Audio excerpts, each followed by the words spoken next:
How's it going, everybody? Magnus.Magneto here, or Magnus Frühling, which is my real name. As I'm sure most of you are wondering, why is this a 2.5 hour video, and why in heaven's name do you think that I have time to watch this? Well, I think in everyone's current situation with the pandemic happening, we all have a little bit more time than we probably wish. So basically, I thought this would be a good time to release my full course that I created about a year or two ago for you guys to have something to do productively at home from your living room, which was the whole point of me creating this in the get-go. So basically, I created this course to pay homage to my younger self because I always felt like breaking was never really approached the way that it made sense in my head to approach it. So I wanted to have a one-stop shop where you could get basically your whole fundamental base to progress you onto going into any style or form of breaking that you'd like, which is what this video is. So basically what I've done is I've broken it down into many different parts, and then I put it all into one video now, so you have from starting off just how you stand up, bro. We gotta learn how to stand. Then into your top rock, go downs, footwork, freezes, power moves, etc.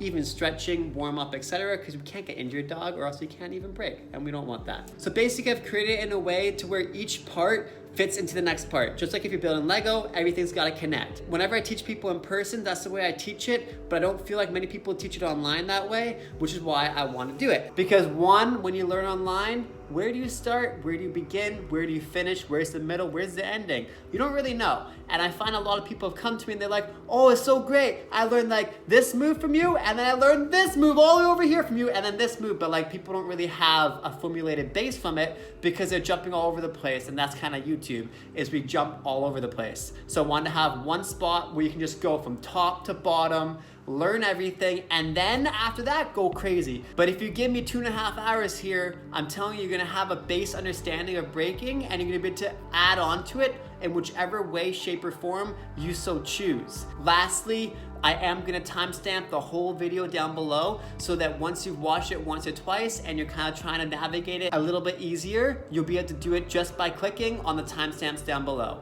So again, without further ado, Magnus.Magneto, hope you enjoy my course. This is it. Peace.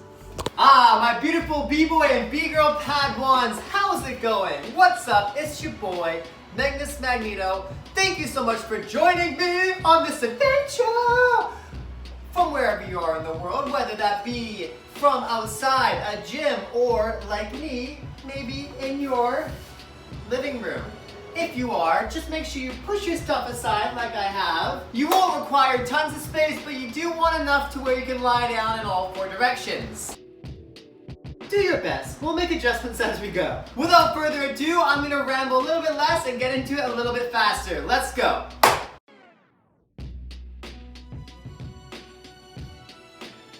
Your B-boy, B-girl stance. Simple is the name of the game, so we're gonna start exactly there. Feet come together, one arm crosses under your armpit, other arm crosses under your armpit, elbows down, thumbs up. Let's go. This will be our starting and ending position, either feet together or diagonal.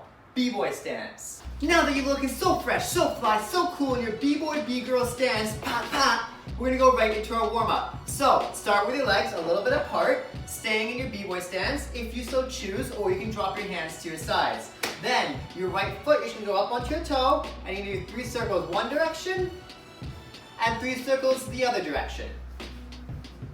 Then switch feet, left foot down, 3 circles, 1, 2, 3, toes always on the ground, then the other direction. Next, step your feet together, hands to your knees, and we're gonna do knee circles, 1 direction, 3 times, other direction, 3 times.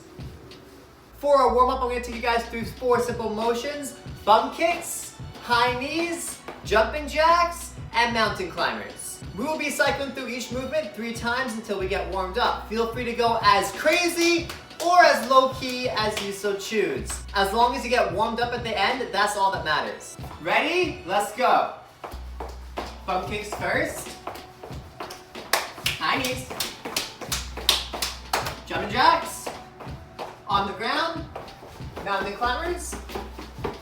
And cycle number 2, bum kicks. And right away, high knees. Jumping jacks. And down the climbers. And bum kicks, last one. Let's go, let's go, let's go. Give it a little bit extra this time. A little bit extra. Jumping jacks.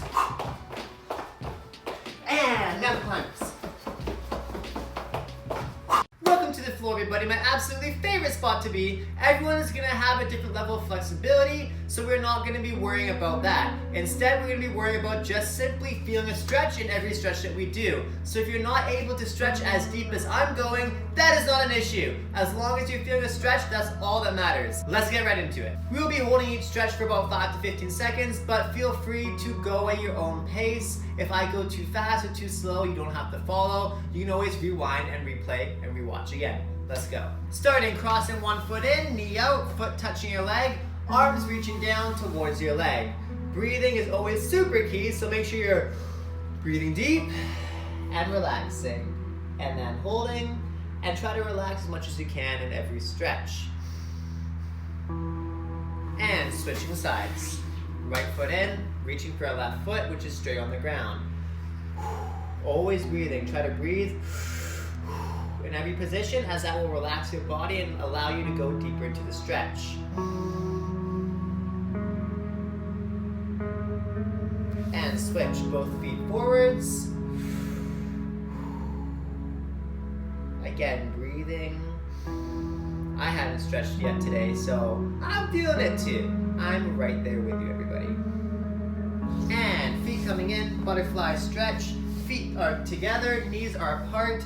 Feet as close as you can to your body, knees as wide as you can. And pushing down with the elbows if you can. Breathe in and relax down. And holding, and relaxing, and breathing. This is super exciting. I know, this is the favorite part. Okay, coming down onto your back, lying down, right knee coming in to your chest, left leg straightening out in front of you. Pull straight down, so you should feel your stretch in your hip flexor. And holding, and breathing. And switch sides. Left leg all the way into your chest, pulling straight down, right leg straight, on or off the ground, your choice.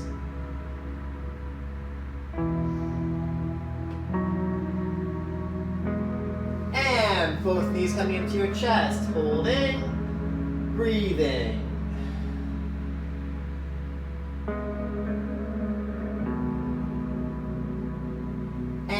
This one's a little bit more complicated. Left hand coming straight out in front of you. Look towards your left hand. Hello! And then both your knees are going to fall away from that left arm to the right side. Pull down with your right arm. Left arm reaching out to the side. And breathe. This is a shoulder and back stretch at the same time. Also a great way to crack your back. And breathe. Coming back towards center. Switching sides, right arm reaching out to the right side, left arm coming down onto both your knees, and looking towards your right arm, breathing in, and relaxing. Try to let yourself fall close to the ground, as close as you can. And relax. And going on to our stomach now. Feel free to get there however you want. I just like doing that personally. And hands down side by side. We're pushing up into a seal stretch. You want your pelvis to be close to the ground. Looking straight up to the sky. And releasing all that tension in your back. Breathing in. Releasing. And holding. And coming back down into a downwards dog, everybody. And breathing in. You want to try to let your head fall through your shoulders close to the ground. Feeling your back and shoulders stretch. And hand down. Right leg coming into line up with your left arm into a lunge position. Breathing, as always. I know I'm a broken record. Let your... I don't know what I was going to say. Switch sides. Right arm down, left arm coming to meet it. Left leg coming to meet it. In your lunge position. And breathing. And legs are going to come side to side. in a wide leg position. You're gonna go splits. Again, hold it where you can. I'm gonna go lower, but if this is all you can do, that's totally fine. You can let yourself slide onto your heels and then coming straight down. This one you'll feel a little bit and hold it. But again, if you're up at the top, that's completely fine. And leaning forwards onto your elbows.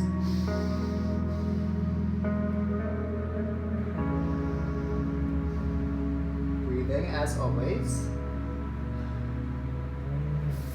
Come back towards center. And let yourself come down. Legs wide.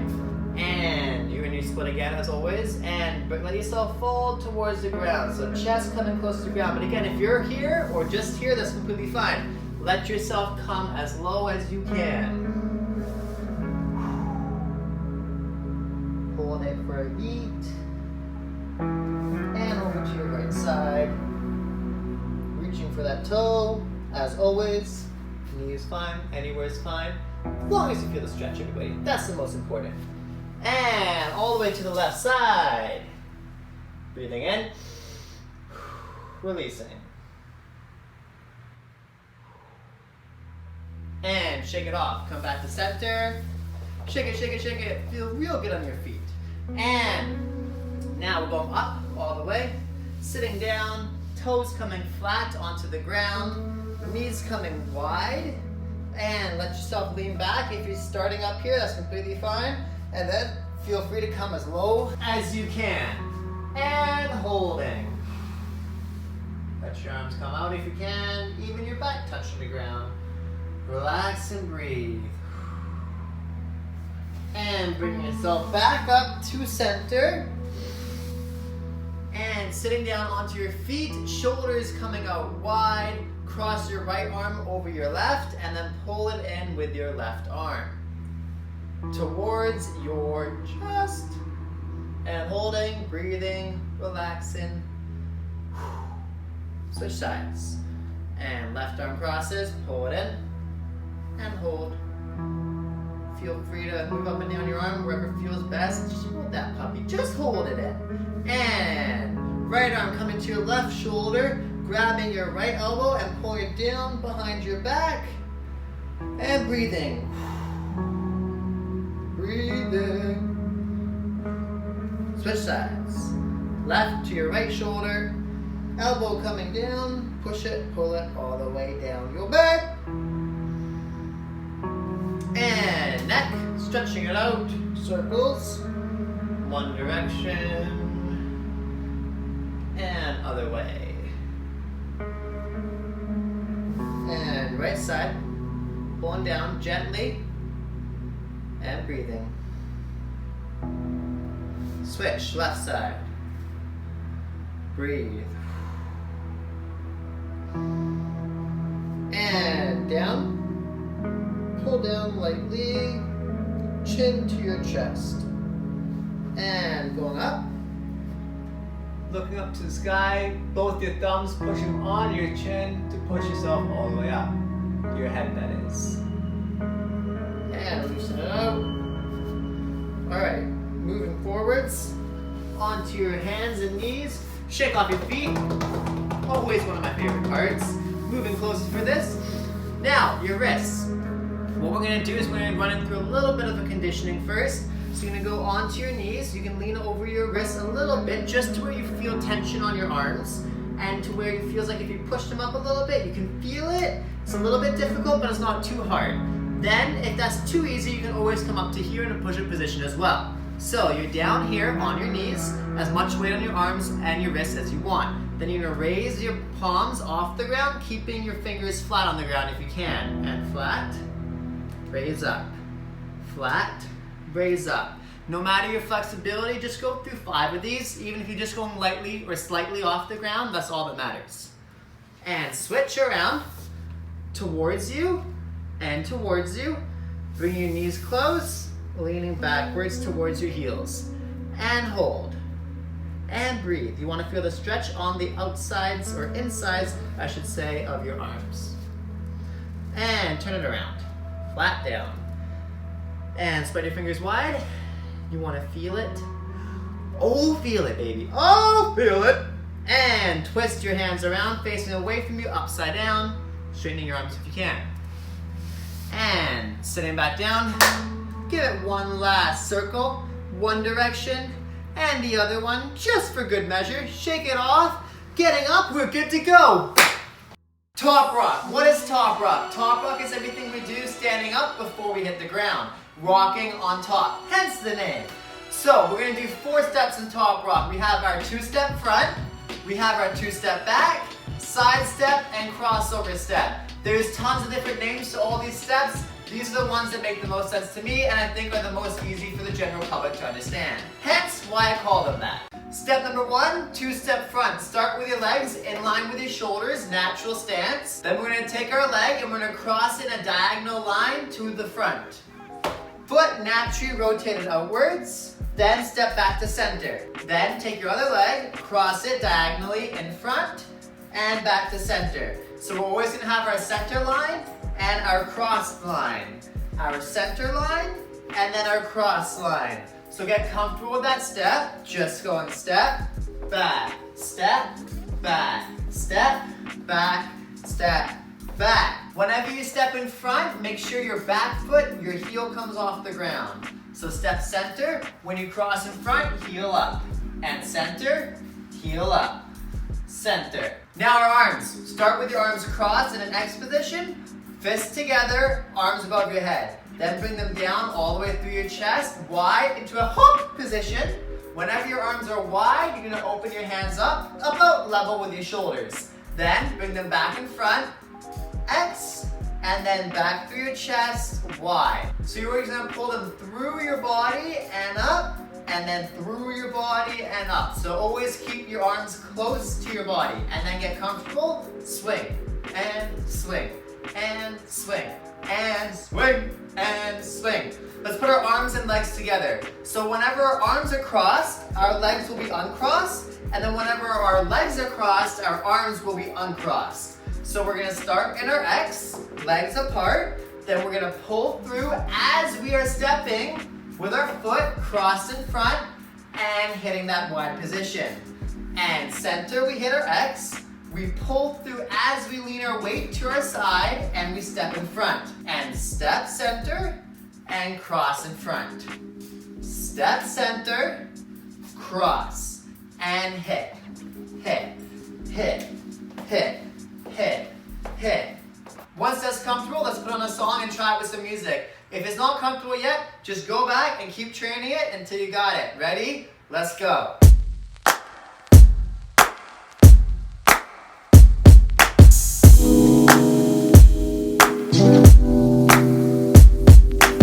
Okay, step number 2. We're going to do 2-step back now. Same as 2-step front, except going backwards. So, starting feet, natural stance apart, as per always. Choose your favorite leg and cross it diagonally to the back.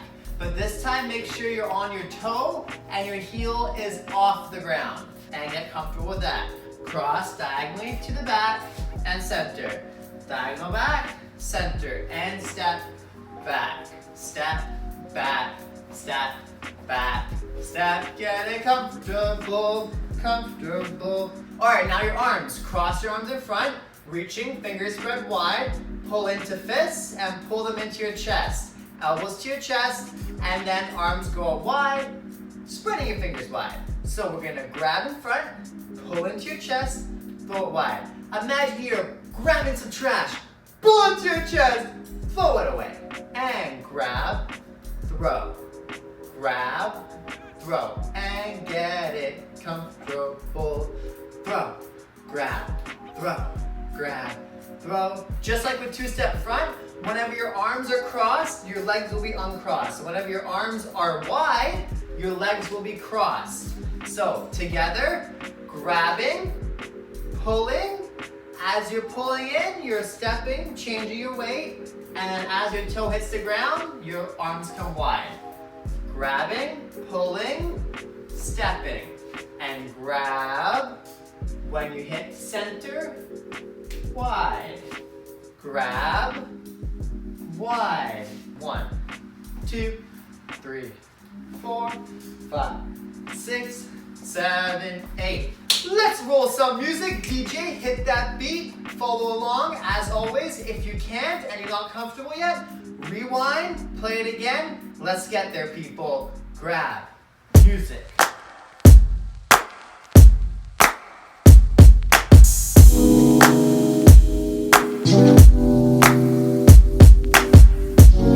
Okay, everybody, step number 3. You know what it is. We are getting there. We are getting there, everybody. So feet wide apart, natural stance, just like before. Find your favorite leg, and then you're gonna bring it in, bent to your other leg. Make sure your knees are touching. So just get comfortable with that a couple times. Pull it in, center. Pull it in, center. Pull it in, center. Then once it's in, you're gonna kick it straight to the ground. But rather than pointing your toe, you're gonna flex your toe inwards, heel just naturally off the ground. So try those 2 steps together. First, pull it in.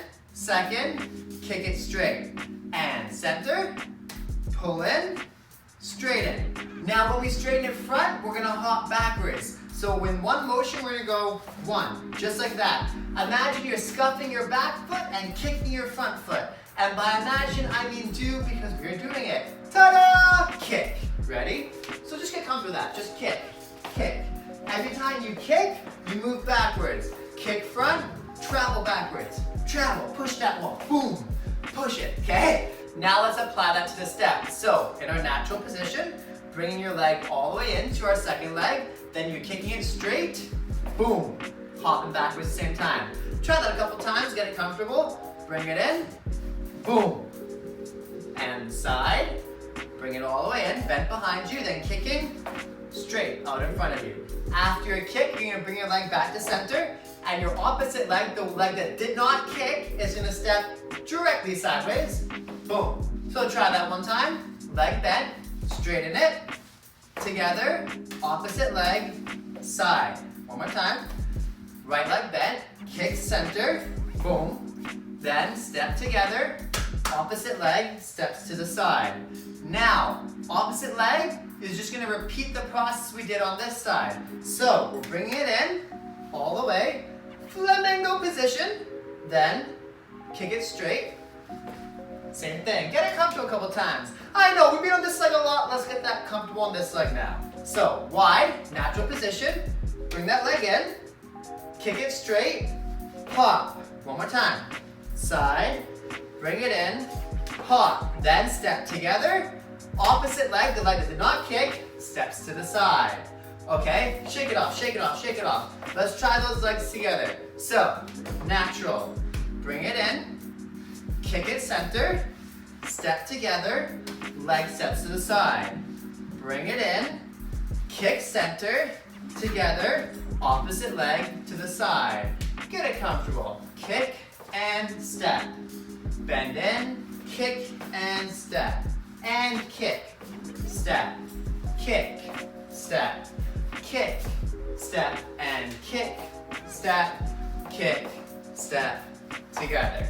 Now your arms, guess what? They are the same as we just did. That's the point. We're gonna keep teaching you guys the basics and just keep building on those basics. Build on those basics, build on those basics. So, grab in front, pull in, wide. That's the arms. With your legs, whenever your leg is bent, our arms are gonna be bent this time. Then whenever our leg's straight, our arms will be straight, okay? So bent leg means bent arms. Straight leg means straight arms. Together, bend in, straighten, together. Then as we step to the side, our arms go wide, okay? Bend in, bend arms. Straighten, straight arms. Pull in, step to the side, it goes wide. Bring it in, straighten, together, wide. Just get that comfortable. Hit each motion, together, and wide. A little bit quicker. Kick and step, in. Kick and step, in. Whenever your fingers, 1 and 2, 3 and 4, 5 and 6, 7, 8.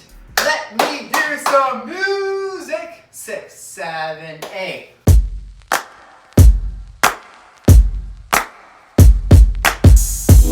Fourth and final step, everybody. We are there. Crossover step. Starting with that same kick from our side step. 1, just like that. Now this is where it changes. What we're gonna do is we're gonna hop switch with our legs straight in the air. So, just so you can see, switch like this, okay? So get comfortable with just these 2 steps. Your first leg bends, hop. Your second leg, it doesn't bend, you're not switching like that. All it's doing is hopping and you're switching like this, boom. So just try this a couple times. Just kick your toes out, kick your toes out, kick your toes out, kick your toes out. That's the second step, okay? So your first step, you bend in. Then you kick, boom. Your second one, you hop switch. No bending of your leg, just like that. Our third step, we're just gonna turn and face the side, like this. Both your feet are facing that side. Your whole body's facing that direction. Let's try those 3 steps together. So, bend in, kick. Second, hop switch. Third, twist face. Now, once we're here, we're gonna land in a bend position. So rather than staying up and tall, we're gonna bend down like this. Our back foot is gonna go up onto our toe. So again, bend down. Toe down, heel off. Bend down. Now when you're bent like this, see how there's so much separation between my legs? We don't want that. So what we're gonna do is we're gonna take our calf and our shin and connect them. So you want one foot to be crossed behind the other one. So, like this, touching. Touch them together. So let's add that together. Right leg bent, kick, switch legs, twist. As soon as that foot comes down, connect right away, calf and shin, and bend. Add that all together, bend in, kick, switch legs, twist. As soon as that foot comes down, we connect and bend low. Now, to get back, you're gonna do a circle with your leg. So bring your front leg up, just like this, and do some circles. As if there's a soccer ball or something under your leg and you're just doing a circle around it, circle around it, circle around it. So you're here and you need to get back to center. So what you're gonna do is you're gonna put your back heel flat down, your front foot is gonna circle all the way behind your bum, like that. So you're gonna go circle, boom. Imagine as if you're gonna hit your own hand. Pop, center, pop, center, pop. Then all you're gonna do is pivot to the front at the same time. So rotate, pivot, done. Try again. And rotate, and pivot. Now once you're back at center, you're gonna repeat the same exact 3 steps, but on this side. Keep my balance. So leg in, you're gonna kick, just like before, then hop switch, then rotate to the side. Make sure your calf and your shin connect, and you bend low, back foot, heel off the ground. I know, so many things to remember. We're gonna get there. Drill it. It's a process, everybody, it's a process. So, once you're here, raise yourself up, lean backwards, front foot, circles. So, try a couple of those circles. Get it comfortable. Then, circle it all the way to the front, pivoting, back to center. Try one more time, just this side. Left leg bent, kicks towards center, hop switch, turn to the side. Now, once you're facing here, you lean in, bending low, and then you come back up, heel flat, and pivot on your back leg all the way back to center. All right? I know so many things, but let's try it together, connecting the 2 slowly. 5, 6, 7, 8, right leg up, kick, switch to left, twist to the side, connect, raise, pivot, front foot circles, kick to the front, switch sides, face to side, connect, raise, pivot, twist, switch. I'm just saying words at this point.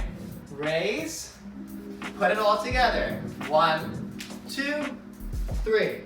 Added the arms without even meaning to. 1, 2, 3. And up, rotate, 1, 2, 3. Now, once you've got the legs mastered, or somewhat understanding them, we're gonna try our arms.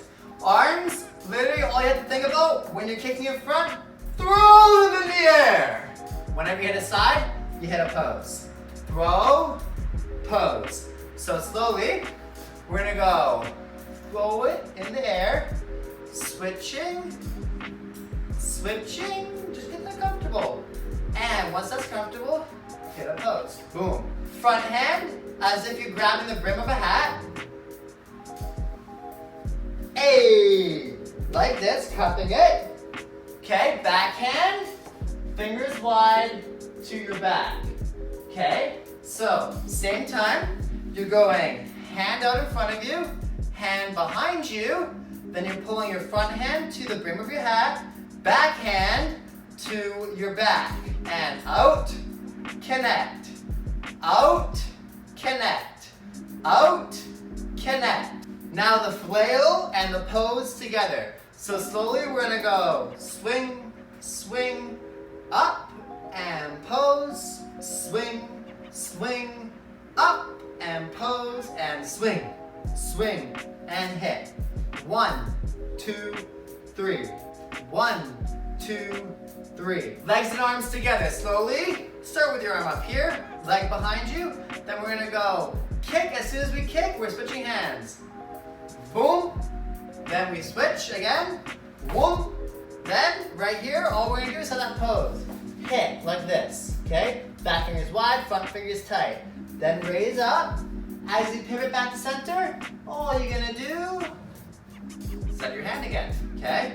Then switch, 1, and switch, 2, last switch, 3.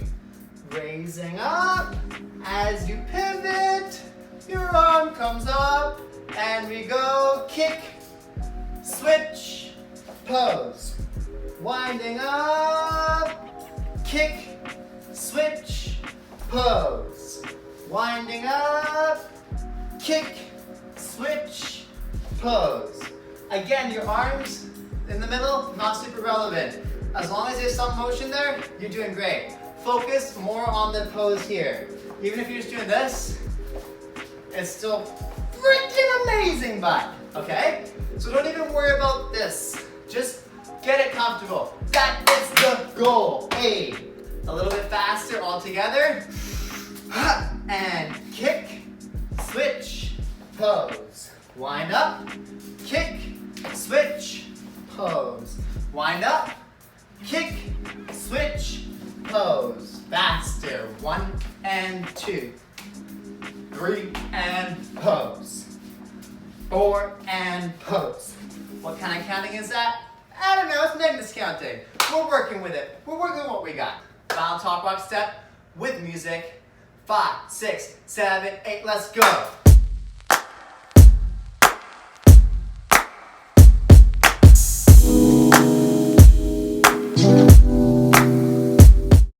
Okay, we know our b-boy stance, we know our warm-up, we've done our toprock, it's finally time to hit the ground. Yes, it's breakdancing and we haven't even hit the ground yet. So let's fix that.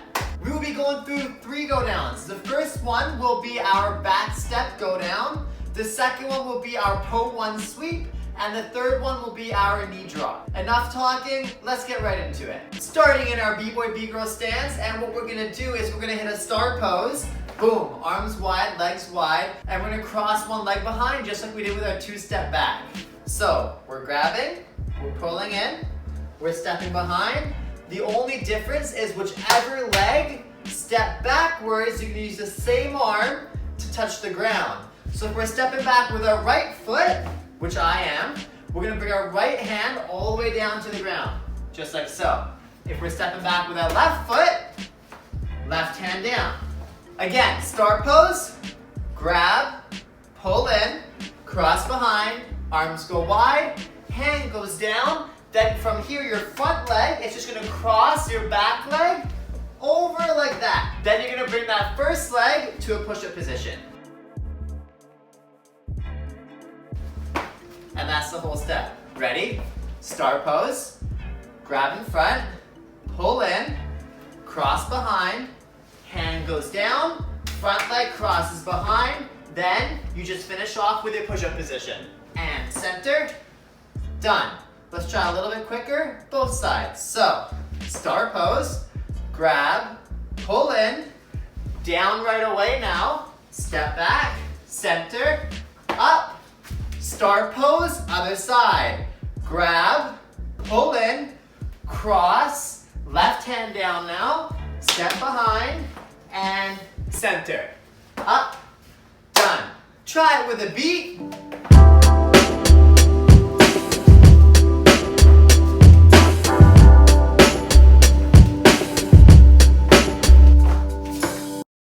Okay, second go down, Poe One Sweep. It's called a Poe One Sweep because the guy that created it, it's called Poe One. Simple as that. So we're gonna start in a ready position. All we're gonna do is choose our favorite leg like before. I usually choose right because I'm right-handed is what we do. So step right out in front of you, just like that. Then your back leg is just gonna high knee.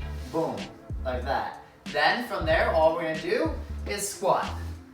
Again, starting, B-boy, B-girl stance, ready position. And then we're stepping forwards, right foot, back foot, our left leg, high knees, then we squat. Now, when we high knee, we're gonna jump straight up and come down. So as we're high kneeing like that, we're just gonna jump up and land. So you wanna land with that knee still raised in the air. So again, high knee, up, then squat. And starting from the beginning, ready position, step in front, high knee, hop, squat, down. Okay, now let's add our arms in. Really, really easy. Don't you worry. As we step forwards, we're just gonna bring our left arm up, boom, like that. Back arm just hidden behind our body. And then we're just gonna hop up. As we hop up, we're gonna bring our right hand to the brim of our hat, just like before. Back hand to our back. Then we squat, our hands land naturally on our legs. We stand up again. Step forwards, lean your weight into that front foot, then propel it up, and then squat down. And again, 6, 7, 8, step, up, squat, ready. Let's try the other side. So this time we're gonna step forwards with our left foot, not our right. And our arms are gonna be right in front now, left hidden. Then we hop, we bring our right leg up, left hand to our hat now, right hidden behind our body, and we squat straight down, and we come back up. 6, 7, 8, stepping left, up, squat. Last time, 6, 7, 8, left, up, squat. Ready. Let's try with some music a little bit quicker. 5, 6, 7, 8.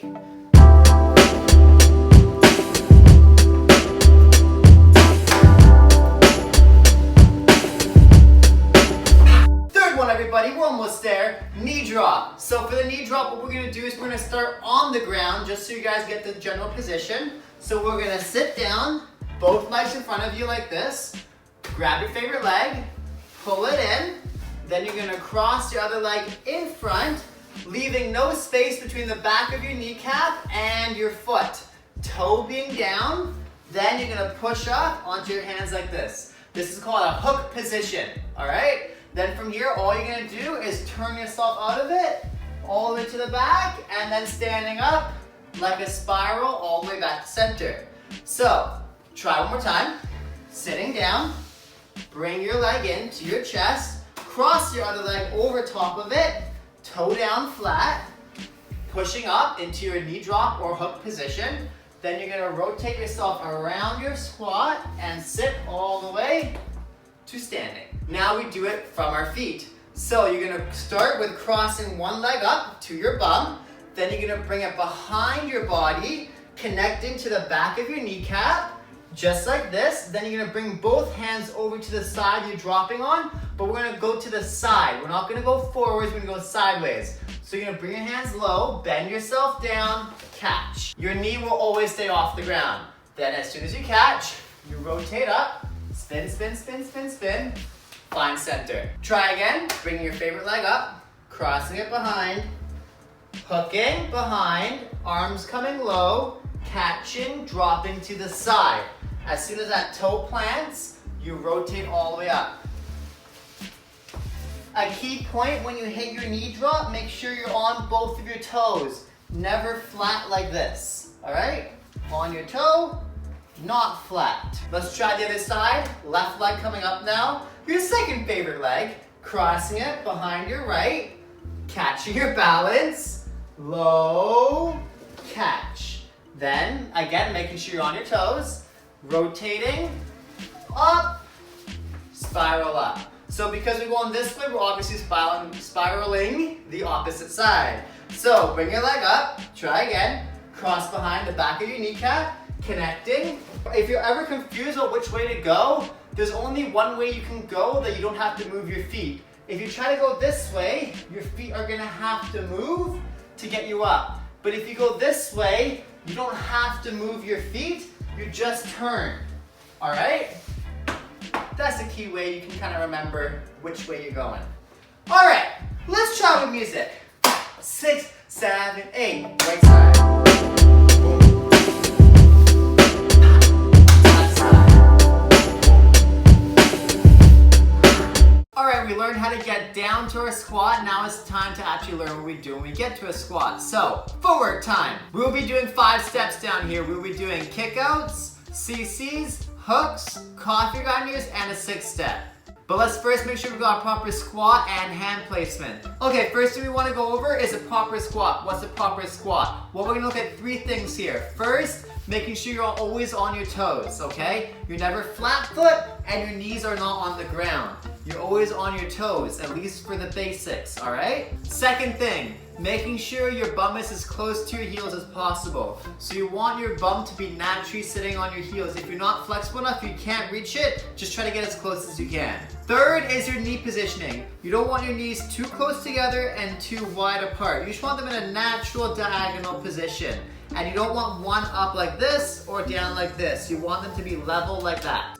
Okay, proper hand placement. For your hands, you can either go flat hand, like this. If you're going like this, is the most natural for b-boying. You want to make sure your thumb is lined up with your index finger as close as you can. If you're not flexible like that, by all means, don't worry about it. I started out flat-handed. Or if you're really advanced and you're crazy strong fingers, I can't do this, but you can go fingertips like this. So either pick here, here, or here, whatever is most comfortable and you can hold yourself on properly. Okay, now on your squat, bring one hand down, leaning your weight onto that back arm. You don't want your arm really far out to the side or right next to your foot. You want it directly behind your foot and then a little bit to the outside.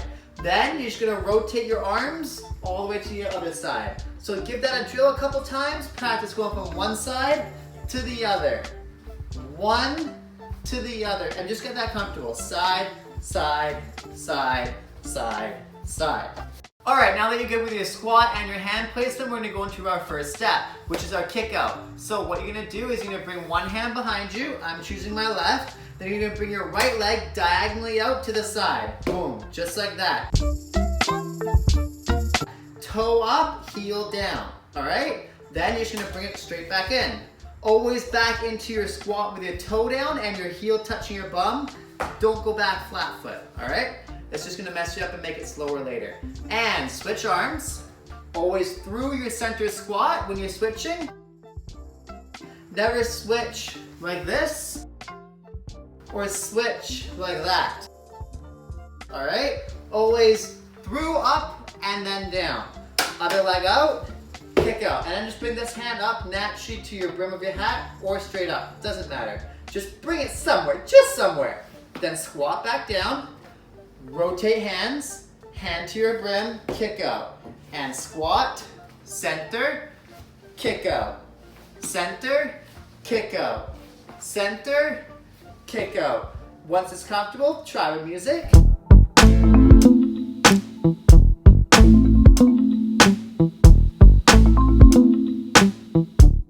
Okay, CC. What's the CC? It stands for Crazy Commandos, which again is a crew that created the movement. Simple enough. Now we're gonna bring one hand down, starting in our kick out. building off of our kick out, going into our CC. We're gonna draw a line from our right side all the way to the center. Once you're at center position, you're just gonna windmill your arms through center to the side. Then you're gonna bring your other hand down on the side, making a straight line in between your hands. Then you're gonna bring your right toe down onto the ground and you're gonna lean onto your toe. So imagine there's a magnet onto the ground connected to the front of your foot, which is your toe, and you're gonna lean onto that. Then your second leg is gonna connect, knees touching. Then you're gonna bring your back leg off your bum and lean onto your arms. So going over, just like this.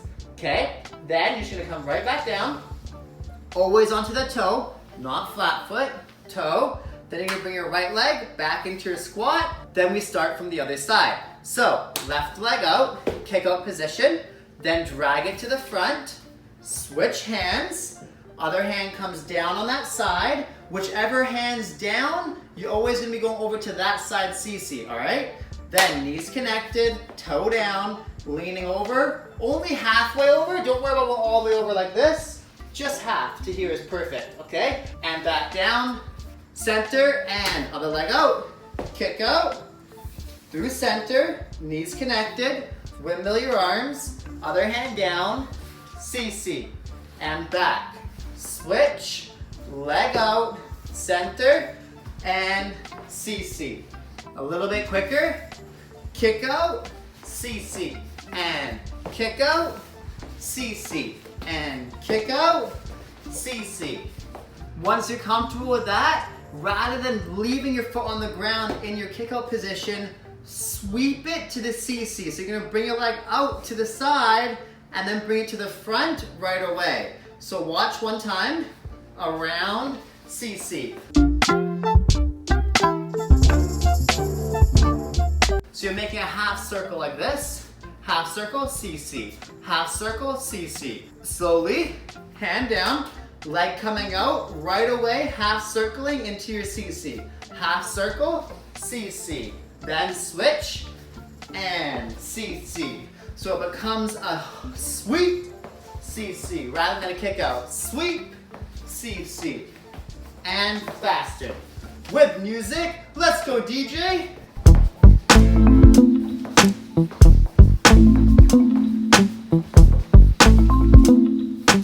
Step number 3, our hooks. We're gonna take that half sweep we just did into our CC, but instead of stopping in the middle, we're gonna bring it all the way around to our hook. So slowly, starting in our kick out position, then you're gonna drag that leg all the way across your body. Whenever you hit center, that's when we're gonna switch our hand. We switch our hand, always going through our toe, never flat foot. Then we hook that leg into that knee drop or hook position that we did earlier. So you bring your leg all the way in. When you bring it in, you're gonna raise your left butt cheek slightly off the ground. Then your toe will be down, as we did before, and knee connected as close as you can to your other foot. So center, hook. Bring that hand just up to your rim, like before, and out, hook, out, hook, and center. Bring it all the way back. You're gonna pull it straight in to your squat. Then this hand's already down, so now we're gonna start with the other leg kick out. Sideways and center. Then we windmill our arms, bringing that leg in to your hook. Toe connecting to the ground, bum raising, hand coming to your head. Try that side a couple times. Center and hook. Center and hook. And bring it all the way around through center to the side, squatting, right leg out, kick out, dragging it all the way on the ground, hook. Falling over, keep your balance, man. Jesus. All the way around. And when you're bringing it in, you can raise your bum slightly off if you want style points. Looks a little more fresh. You know what I'm saying? Leg out. Side, center, hook. All the way around. Raise off for those style points. And side, center, hook. A little bit quicker. Now, when we go quicker, we're not gonna hold that kick out position. We're gonna start bringing it into a full sweep. So slowly sweep in. Rather than stopping here, bring your leg right over into the other side. So you're gonna bring it out and hook, just like that. And then center and side, all the way around, hook. A little bit quicker. Center, hook.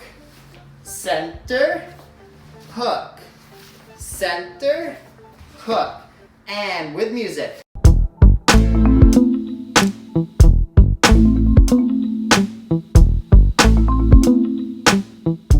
Good job, guys. We are getting there. Step number 4. Woo! Now, we did our kick out, we did our CC, we did our hook. Now it's time to go all the way around and make a full circle, which is our coffee grinders. Don't ask me why it's called that. I don't know. You can call it a one step or just a full sweep if you want as well. It's not a huge deal. So, we're gonna start same position as before. Kick out. Remember, we're always building off what we did previously. If you're ever unsure of what we just did, or you can't do the next step, always just go back, redo it, come back, try again, let's go. So we're in our kick out, we come through center into our hook, but rather than fully hooking this time, we're just gonna do a half hook, okay? So just to here. Then you're gonna let your leg fall down, knee on the ground, then you're gonna lean both hands down in front of you. Then what you're gonna do is you're gonna lean forwards onto that knee, okay? Then the back leg that's stuck right now, you're gonna bring it right up in front. Then you're gonna rotate that leg sideways and all the way to the back. Then you're gonna push straight out and you're gonna sit down onto your back foot. Then you're just gonna do a half circle all the way around, back to center. Now your arm's in the way. What do we do? Chop it off? Probably not the best idea. So instead we'll just raise it up. All right, back to center, put it down. Then connecting again, we're not chopping, so bring it up and flat. Then lean over, walk forwards, step over your knee, rotate to the back, sit down on your front foot, push back with your back foot, and bring it all the way back to center. Bring it up, hit, lean forwards, step, rotate, push, and back to center. Now, once you've got that comfortable, what we're gonna do now is we're gonna bring your knee off the ground. So rather than stopping and putting your knee down here, you're gonna hook it and jump over your foot like a skipping rope, all right? So to do that, the trick is leaning onto your arms. So if you can lean onto your arms when you're here, all you gotta do is get your weight off of your back foot long enough to get your front foot through it, and then you place it back down in the exact same spot. So you're here, lean forwards as much as you can with your arms without falling over, then kick, and hop over it. All right, then you're gonna bring it all the way around, back through center, raise your arm, then again, lean over, kicking, hopping, and around again. Now, next step is trying without stopping. So you're gonna bring your leg out to that kick out position, then bring it around, and hop over and back down. Okay, so get comfortable with those. Just really slow, kick out, bringing all the way, leaning up. So watch my weight transfer, super important when we're coffee grinding. We lean over your arms, forwards to coffee grinder, okay? I suggest go in both directions, but by all means, you don't have to. You can choose your dominant side and just stick with it, but obviously learning it both ways is gonna be better for your body. So we're gonna briefly go over the other side. Leg out, left leg, bring it around, hooking, over your knee, step, sit flat, leg goes straight out, around, and repeat. Knee off the ground this time, leaning over your arms, hop over, and around, all right? Now, going back to your dominant side, or maybe that was your dominant side. Inception! Before bringing your leg off the ground, the next step is trying to keep your legs straight. So rather than going here, I see a lot of people go like this, and then hop back like that. That's not a full coffee grinder. You want to do a full circle around your body. So bring your leg out, try to keep it straight the whole time. So you're here, you can bend it a little bit right here, but straighten it as soon as you kick over, straight, okay? as you kick this harder, you begin to keep it straighter and straighter. Watching, straight.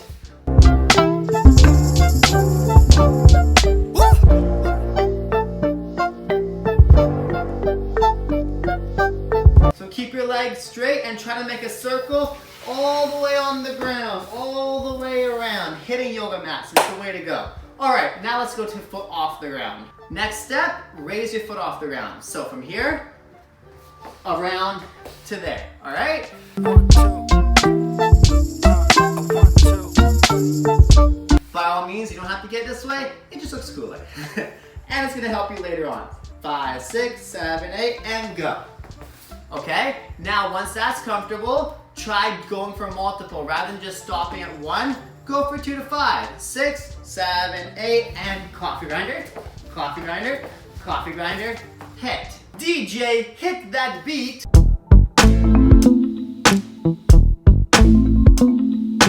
Ha!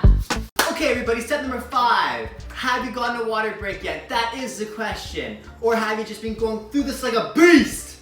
We'll find out. I need a water break pretty quick. But first, let's get to the last step. So, starting in our squat, as per always, we're doing now step number 5, 6 step, okay? So, starting out, as always, hand down, kick out position. Now we're gonna bring it through all the way to our hook.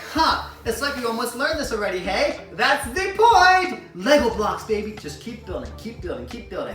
Now, once you're here, instead of hopping over like our coffee grinder, we're gonna keep our right foot, which is hooked, planted, and your left foot, you're just gonna step straight back into a push-up position. So hand down, left foot steps back, right foot steps back. All right, new territory, push-up position. What's a proper push-up position? I know so many rules. Well, basically the simple answer is whatever you want. But the best answer is try it this way. So line up your knees behind your hands. Then your feet are gonna come slightly outside. Boom, boom, like that. Then you're gonna raise your legs slightly off the ground. Boom, comfortable with that. No bum up like this, no granny booty, and none of this, all right? Just center, comfortable. Now, from here, we're gonna step our left leg in line with our left arm, okay? So you're gonna draw a diagonal line from your left foot all the way to your right hand. So, stepping up, boom. If you're like all the way back here and you're finding it impossible, that's because you're not leaning over your arm. Okay, so make sure you're leaning over that front arm, bending your legs in so you're nice and close, but your bum's still low. Then your leg crosses in front, just like this. Side of your toe down, not flat, not here, just side of your toe. Then your back leg is gonna step behind into our hook position, all right? Boom. When you step forwards, you always want to make sure you're in front of your back hand, okay? So when you're from here, make sure you're in line and then you cross that line with this step, all right? That's super important because then when we come into our sweep right now, we're gonna sweep our leg all the way around like we did before.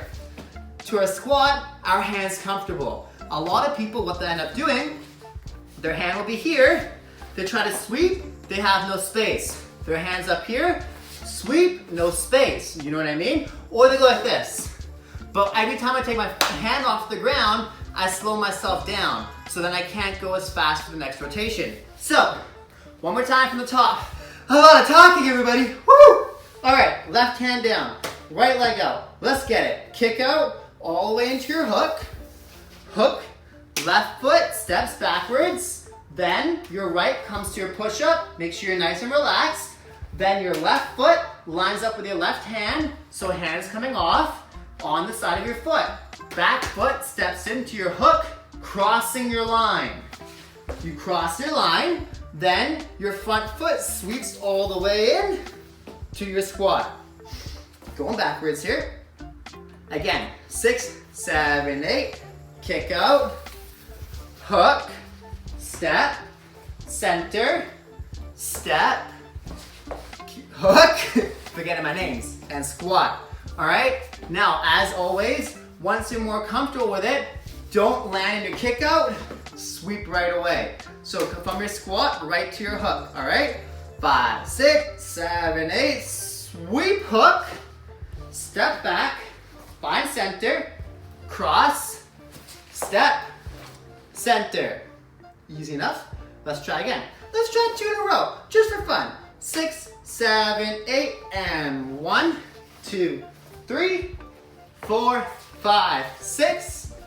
1, 2, 3, 4, 5, 6. Again, if you want to be extra and be ambidextrous because you're sick like that, let's go the other side. Very brief tutorial. Right hand down, left leg out, kick out, bring it into your hook.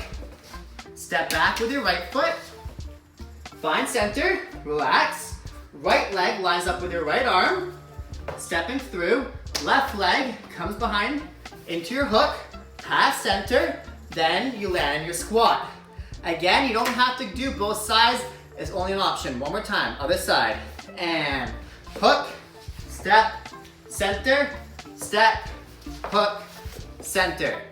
All right, DJ, let's hit him one time with that fire beat. 6, 7, 8, and.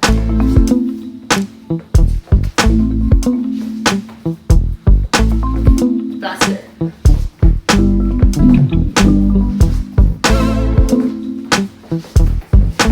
Just kidding, you don't have to do it that quickly.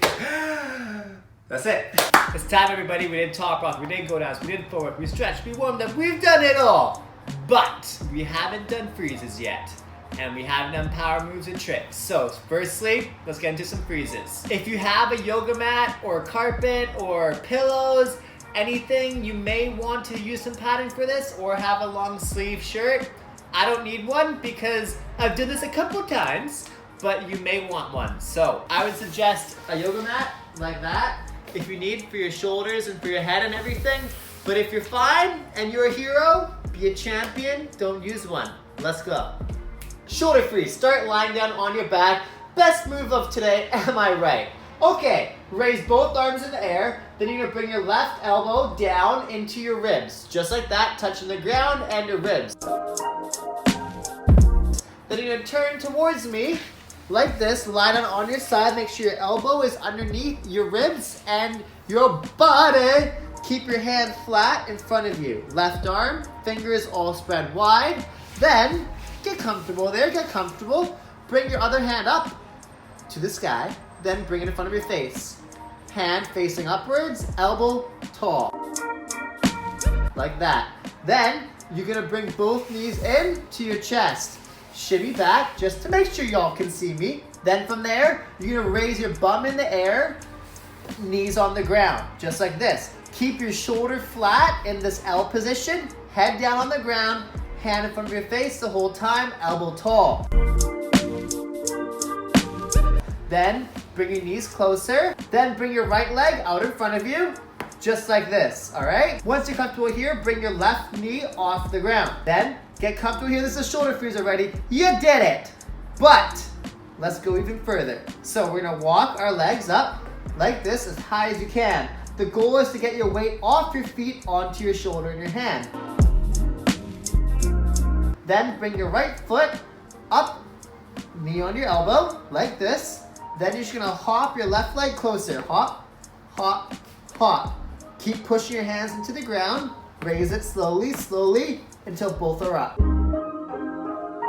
If your shoulder's feeling sore, get a yoga mat. It's not a big deal. Whatever lets you train the move longer is always the best thing to do, all right? Try again, lying down on your left arm, right arm in front of your face, elbows tall and strong. Then you're gonna bring your knees in, close to your chest, then twist your bum in the air, both knees down into your snail position, then walk those knees nice and close up, then bring your right leg out in front of you, then left foot, push up. If you're finding getting from here to your legs off the ground is really difficult and you're rolling off like this, and you find yourself falling constantly, a little trick you can do is push your hands into the ground. Because if you're pushing down, it's a lot harder for them to leave the ground, okay? But if you're consciously pushing down, it will remind you to not fall, okay? So slowly bring it back up, snail position, walk your knees nice and close, then bring your right leg out in front of you, left leg up, pushed, then walk up nice and tall until your weight is as much in your arms as you can. Then bring your front leg up, heel facing the ceiling, then hop the other leg in, closer, closer, closer, and then raise it. And hold this position. If you're falling, just roll out of it and try again. Once you're comfortable here, try to bring them off your arm, get comfortable here. Once this is comfortable, slowly raise it all the way up. To get fully up, make sure you're pushing down with your hands, okay? Continue to push down, then you can go wide. Boom. Those are the positions you really want to focus on. Just so you can see my leg position, I backed up a little bit, so you're in your shoulder freeze. First position you want to aim for. Then straight, tall, wide-legged, and back in. So try to hold each position for 3 seconds. 1, 2, 3. 1, 2, 3. 1, 2, 3. Now that we're on freezes, I really want to stress to you guys, practice makes perfect, but also smart practice makes perfect. Keep going over the tips I've given you and keep practicing. Don't get discouraged if you don't get it right away. Some of these moves took me days, weeks, months. Just keep going every single day and I promise you, you will get it. Try one last time. Just go over the key points again, okay? Elbow, always stay strong. Never let it fall over like this. Always solid. Fingers spread. Never together. Spread apart. Even when you're going up like this, keep your fingers spread and pushing down, okay? Keep that connection strong between your hands and the floor. Then once you're here, leg out, bum tall, not out here, raise it up. The higher you are, the more weight is off your feet, the easier it is to get to your shoulder freeze. Then bringing it in, make sure your feet are up, facing the ceiling, not down, but up. Then hop it in. Once they're here, again, not down here, up, almost twist it a bit over towards your head. Then the rest is literally just core strength and getting it comfortable. Next freeze, turtle tabletop freeze. If you're finding your wrists are super fatigued, just stretch them out, go back and do the stretches we did at the beginning, come back when you're ready. Welcome back, my friends. So we're gonna start knees wide, heels touching your bum, hands to the sides, then you're gonna bring both elbows to your stomach. You want your elbows as close as possible with your hands as far apart as possible without having your elbows come off your stomach, okay? So get that position comfortable. Then straighten your back and around your back.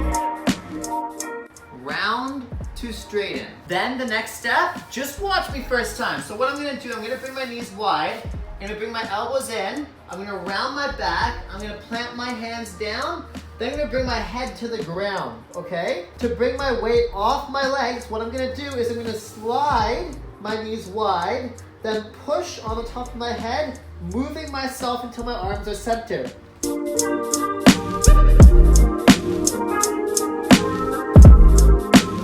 Or even a little bit past center. Then bring your feet wide, bring your knees close to your hands, then chin out, raise up. Then you're holding it. One more time. Knees wide, elbows in, hands down, head flat, slide forwards, knees wide, bring your knees close. If you find it really hard to get your feet off the ground, try even just bringing one off at a time. One off, then raise. A few key points here. Make sure your hands are sideways and not front, okay, when you're in your freeze. Also, make sure you're flattening your back and pushing into your elbows. So you don't want to think about rounding once you're trying to hold it. You round to get yourself down, then you extend towards your elbows. So rounding, push into your elbows. Because then once you're there, you can actually hold it. But if you're trying to go like this and hop up, you lost your connection. So you want to make sure your elbows stay flat into your stomach. Then you can hold it. And head not like this, always chin in. Really important thing, you always want to try and stay on your hairline or your hat line and off your eyebrows, your nose, your whole face. We don't want to be on that. Once you're comfortable with turtle, let's go to tabletop. So tabletop is the same thing, but only one arm is stabbed in. Some people find this harder, some find it easier. Just try your best. So knees wide, one elbow in, so choose your dominant one. Try to bring it into the center of your stomach as much as possible. hand comes flat, other hand is gonna draw a diagonal line upwards. Then, same as before, head comes down, slide your head forward so it's in line, give or take with your hand, then bring your knees wide, slide a little bit more forwards, raise it up. Again, if you can't raise them both, just try one and then the other one. So rather than keeping your head straight down this time, you're gonna look at the arm that is not stabbed in. So again, you're in your diagonal position, draw that line, hand down, head down, looking towards your hand, then raising off. Once you're comfortable with that side, try the other side. Hand, draw a diagonal line, knees wide, hold, and balance.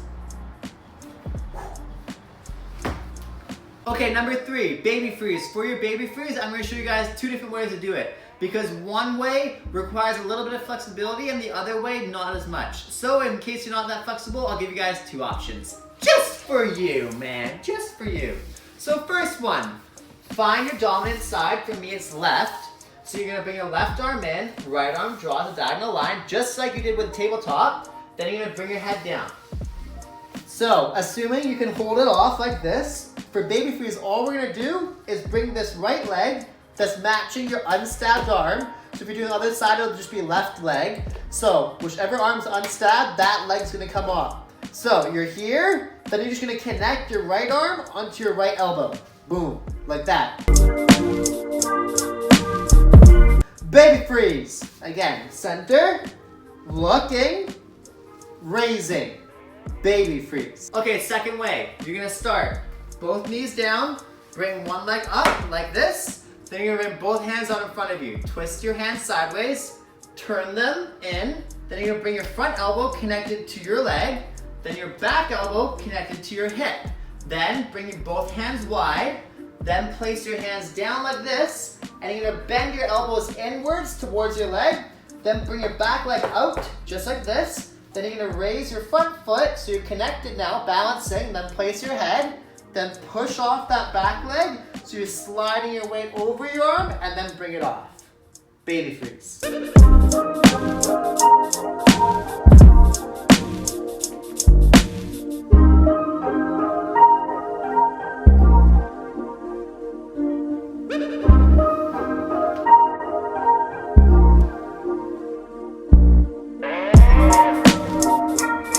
One more time. Leg out in front of you. Hands in front of you, twist them sideways, turn, elbow in, back elbow in, place them down, elbows in, lean, head down, open your legs. So a couple key points for this one. When you're trying to bring yourself down, make sure you're bending your elbows inwards like this, as if you're picking up a weight or something. So you're bringing your arms like that, okay? So when you're here, and you're going down, let your arms come down first, and then make sure you can bend your elbows inwards like I just showed you so that they can connect to your leg. Then, because we're so tight, it's pretty sketchy to go over. So bring your back leg out, rotating. Bring your back leg out so that you can plant it flat. Then raise your front leg off. If you can hold this, all it is leaning forwards and placing your head.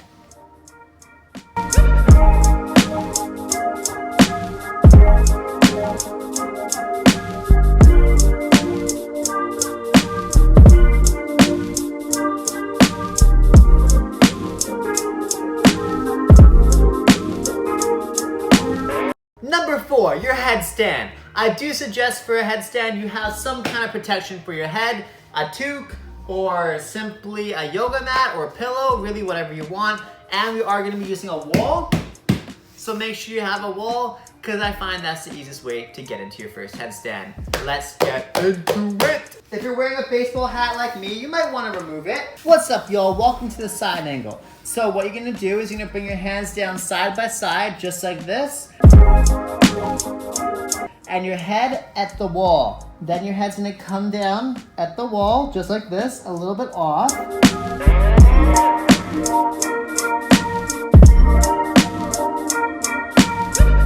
Then what you're going to do from here is first make sure your head's flat. You don't want to be like this, and you don't want to be like this. You want your head on the center, flat. Then bring your knees off the ground. Then from here, you're just going to walk your feet closer closer, closer. If you're not flexible, bend your knees and then walk in till your back's straight against the wall. Then from here, get comfortable, bring one foot off the ground, then the other one, make sure you can balance here. Then bring one knee up onto your elbow, then bring the other leg closer, closer, closer, and bring the other leg up. Once you can hold your knees on your elbows, what you're gonna do next is you're gonna bring yourself a little bit off the wall. So head just like a couple inches off the wall, just here, so that it'll be easier to raise your legs. Then hands down again, making that triangle. Bring yourself up, bum high, walking up, knee on your elbow, so you're off the wall now. Then bring your knees up close until your back hits the wall.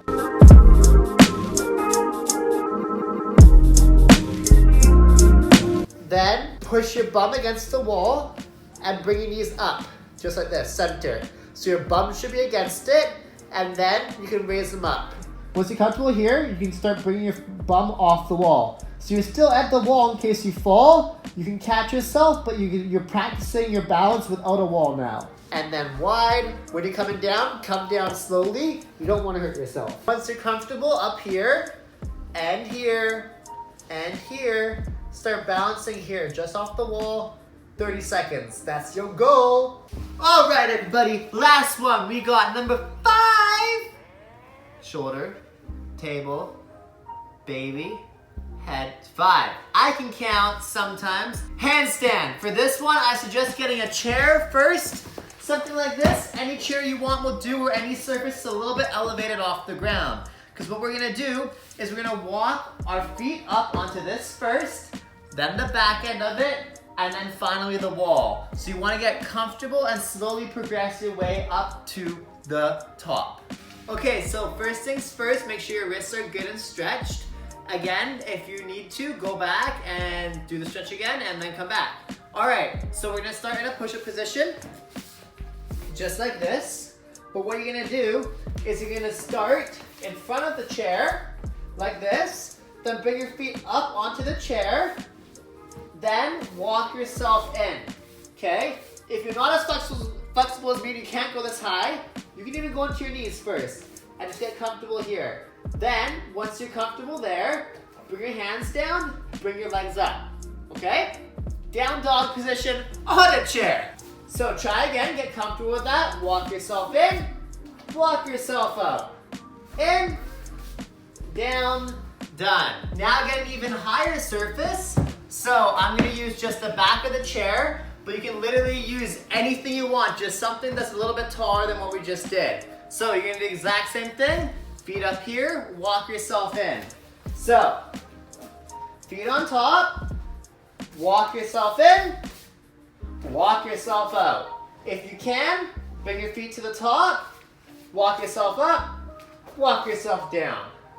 Up and down. The key factor that we want to focus on here is that you get your bum up as high as you can so that as much weight as possible is on top of your arms. So most important is that your bum is coming up tall. Once you're comfortable with the chair, now we're gonna walk up the wall. So I took off my shoes for this one because I have white walls and I know they're already super dirty from me doing stuff like this, but I don't really want to make them even more dirty. The trick to walk up a wall is it's a steep incline, obviously. It's not like a chair where you can gradually walk up it. It's a wall, it's straight up and down. So rather than trying to bring your feet down here and like Spider-Man up, bring your bum high, like a down dog first, then bring your legs tall. So what you're gonna do is you're gonna bring yourself up like this first, then bring a foot all the way up as high as you can. You can even put your knee on the wall first, and then bring it up, and then your other leg up. Because see, now I'm already basically up there. If this is already too tall for you though, bring your hands out even further. Try again, down dog, feet up. So try and find a nice spot where you can just hold this. Once you've found a spot that you can hold somewhat comfortably, just slowly walk your feet up the wall as you move your hands closer to the wall. So we're here, go up, then walk yourself in, walk yourself up. In and up, in and up. Just to about here, you don't need to go much further than this. Once you're here, just balance. Hold it as long as you can, then walk yourself back out. Try to always conserve a little bit of your energy for the come down so you don't face plant. Kind of relevant.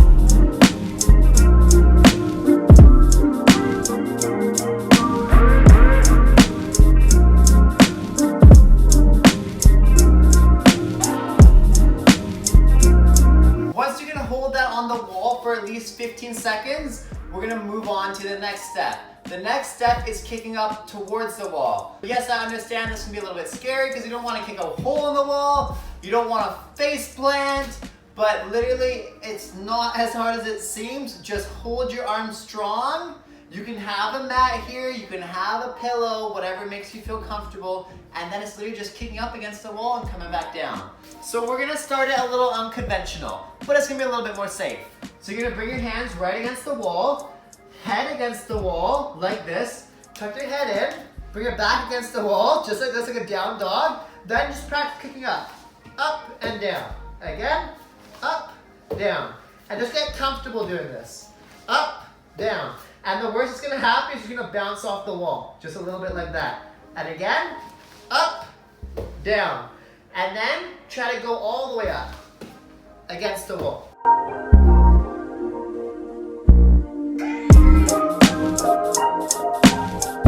Because we have no space to get up, we're not gonna get there yet. But this will get you past the fear of going up. So again, just get comfortable there. Once you're comfortable there, back up from the wall. Bring your hands down in line. And now, look straight down between your hands. Bring one leg behind into a scorpion-esque position. And then kick and just come down. Get comfortable with that first. Kick, down until you go all the way up against the wall. So try that again. Hands down side by side. Come up, down dog, scorpion position, hop, and hit. So when you go over, you want to pull yourself forwards over your arms. Pull yourself over with your hands. So again, hands side by side, up and over. And then you're in a handstand. Now to hold it with a wall, what we're gonna do is we're gonna use our bum and then our feet to balance it. So first our bum. So you're going up, bum against the wall, legs wide. Just get comfortable here, 15 seconds here. Then come down. Next step is holding one foot on the wall, one foot off the wall. For this, you wanna back up off center to where if you were to lean into the wall, imagine you're gonna fall into the wall, you're now leaning against the wall. But if you push off of it, you're falling away from the wall. You wanna find that sweet spot to where if you push off the wall, you're in the center position.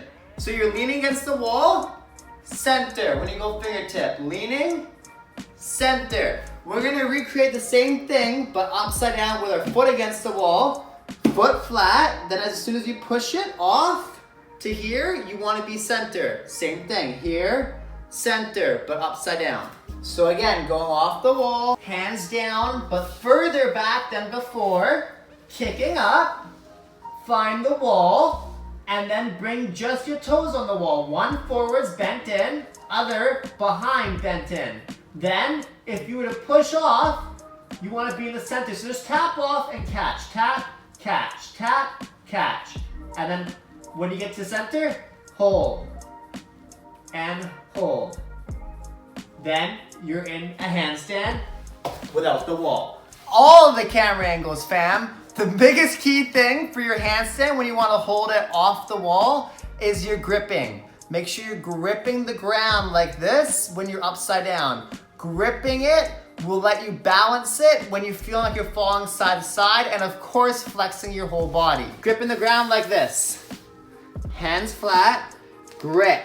So see the whites in my fingers? That's what you want to see. So if you're falling forwards, catch. If you're falling backwards, hold. And grip. Grip.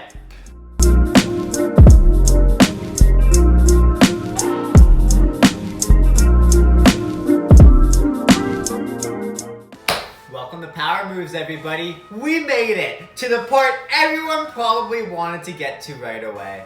I know we had to jump through all the hoops first, but we are here now. But first, before we get started, let's go through a little pre-power warm-up just to make sure we're not gonna injure ourselves. Ready? Let's go. Find a wall, any wall, just like this. Then do leg kicks, swinging each side 20 times, toes facing the ceiling on both sides.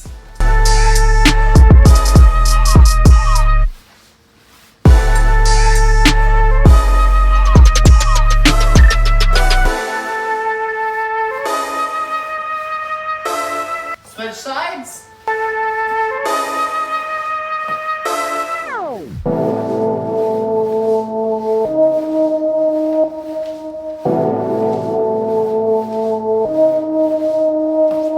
Toe hits.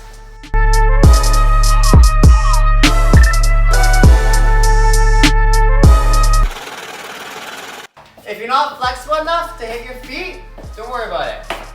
Do a bunch till you're feeling warm.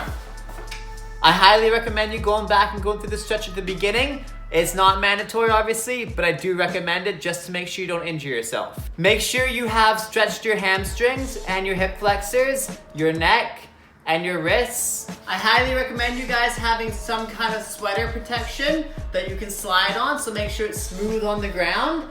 And then also having some kind of head protection, a toque that you can also move on the ground. Very helpful. If you want to use some kind of yoga mat or carpet or whatever you have around, by all means, you can also do this on grass if you want to. I'm not going to because I find it more difficult, but whatever gets you doing the movement. Okay, you stretched, you're warmed up, let's get right into learning the coin drop. What's a coin drop? That's a coin drop. Don't worry too much about getting it right away. This is not a move that you may get right away. It may take a while for you to get, but as long as you train it over and over and over again, you will get it. All right, let's go. We're gonna start by just doing a simple shoulder roll. Start out in a push-up position. Then what you're gonna do is you're gonna bring your left arm out just like this and draw a line under your right. Left out, under your right. Then you're gonna collapse down onto your shoulder, just like this, down to our shoulder freeze position.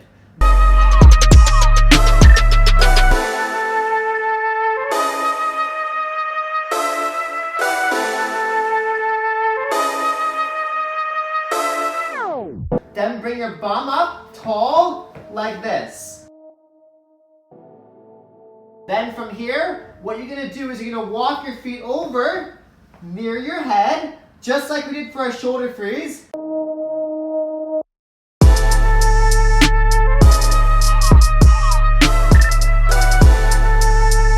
Then you're gonna bring your right leg over top your head and slowly turn over onto your back.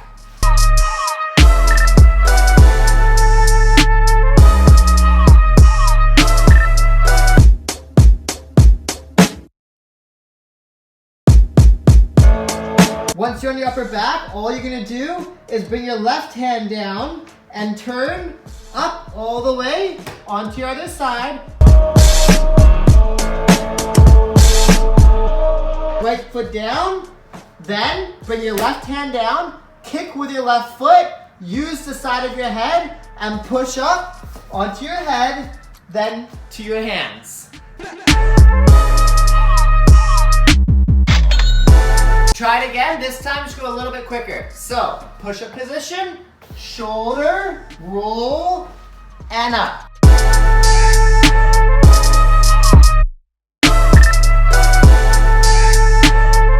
All right, so you just want to get that comfortable. One more time, and down, and up. Boom. Okay, once you're comfortable with the roll, we're gonna come off of our upper back and into our center back. So your center back is right here. You want to be flat. So your bum is off the ground, your head is off the ground, but your bum isn't all the way up here, and your head's not all the way up here. You want to try and find the perfect center spot in your back where it is not pain and it feels somewhat comfortable. Bring your legs wide, arms wide, pancake, head slightly off the ground.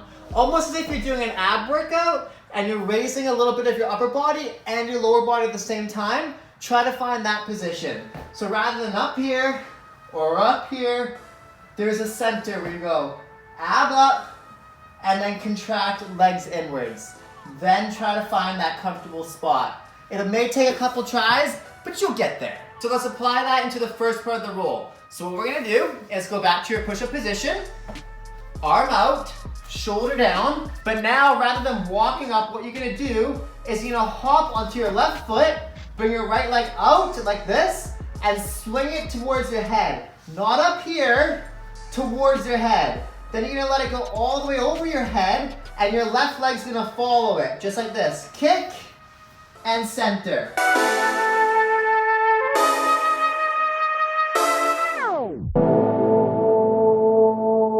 Then you wanna land in the centered part of your back. So try that again.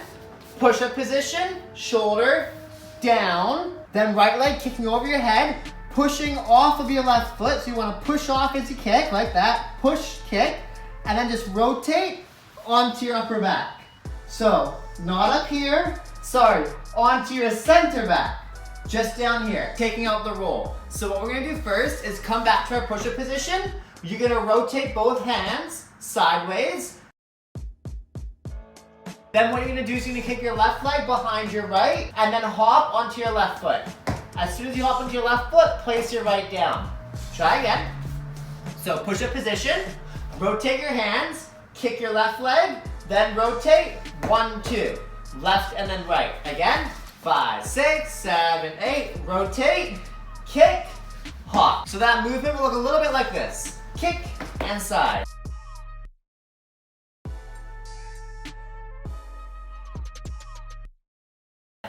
And back, kick and side, and back. Now you want to elevate yourself a little bit higher off the ground. So what you're gonna do, push-up position, and then just go up and come down.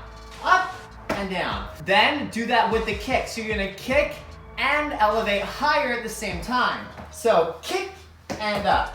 So notice how I'm leaving the ground and I'm going a little bit higher than I was before. So you want to transfer your weight over your arms and off of your feet. That's how we're gonna go down. Okay, this is where I suggest starting out with having some padding because now we're gonna be jumping onto our shoulder. So what we're gonna do is we're gonna do the same start as before, hands rotated. We're gonna do the same kick.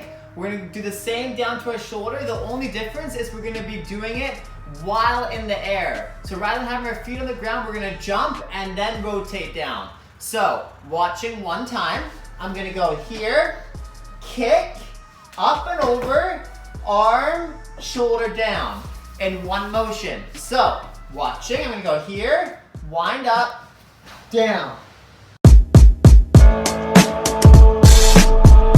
The trick to landing it is literally just combining that circular motion with that up and down motion. So you want to lean your weight onto your right just enough to get your left arm underneath all the way down onto your center back. So slowly here, wind up, kick, cross, and down. Slowly going up and down.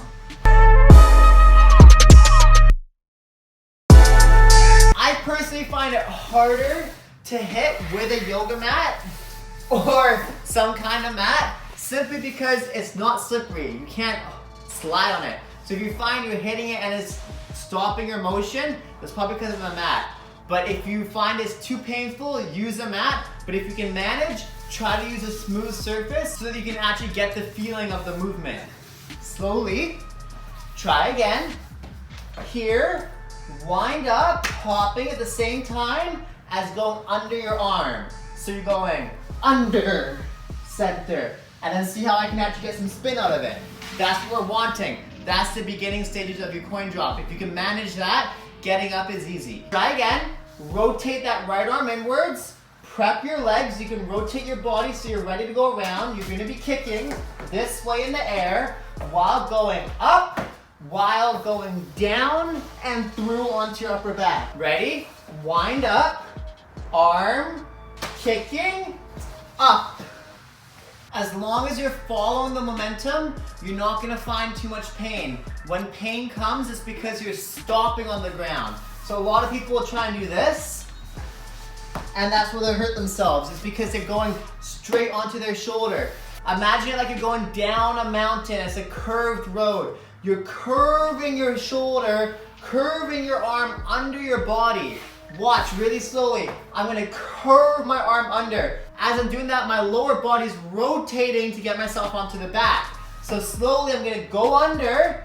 Watch, there's only a slight second that I'm off the ground. Right here, off, down. If you're finding it way too scary to do it one-handed, trust me, I understand. This move scared me a lot too. But what you can do to kind of cheat it is have that hand on the ground before your legs come off the ground. So just the tops of your hand sliding under it, slide under it. Do that as you're kicking. Then as soon as you're hitting the ground, twist your body to the ceiling. So kicking, twist, upper, and then you're there. One last tip, really make sure that left leg is hooking behind and that right toe is staying down. It's all in that motion. If you can do that motion, that's what's gonna give you all the power to get yourself down. Okay, you got the first part. That's the hardest. Second part, it's the best part. It's just getting yourself back up. So first thing you're gonna do, get a mat or something again, or just a pillow, anything works, or go on your bed. Find yourself in an egg position like this. You wanna curl your whole body into that position that we were in before on our back, but a little bit more tucked in. And all you're gonna do is extend your legs and your arms towards the ceiling. Just in one motion of that. Extend, come down. Extend, come down. When you're comfortable with that, add a little hop in. Boom. Kick. Kick. Okay? Make sure you keep yourself tucked in when you're coming down. Because if you land flat, you can land on your whole back and that's where you can hurt yourself. So what you want to do is you want to keep yourself in that tucked egg position. So when you go up and down, you're landing on that cushy part of your back. As soon as you're feeling pretty comfortable there, actually add power in. This is a powerful movement. I know it seems silly, but trust me, just stay patient, it will help you. So slowly here, extend up, down, put power in, up, up. Okay, I'm only gonna do 2 because I don't wanna get evicted from my condo and there's like 10 people that live under me, so that's all you get.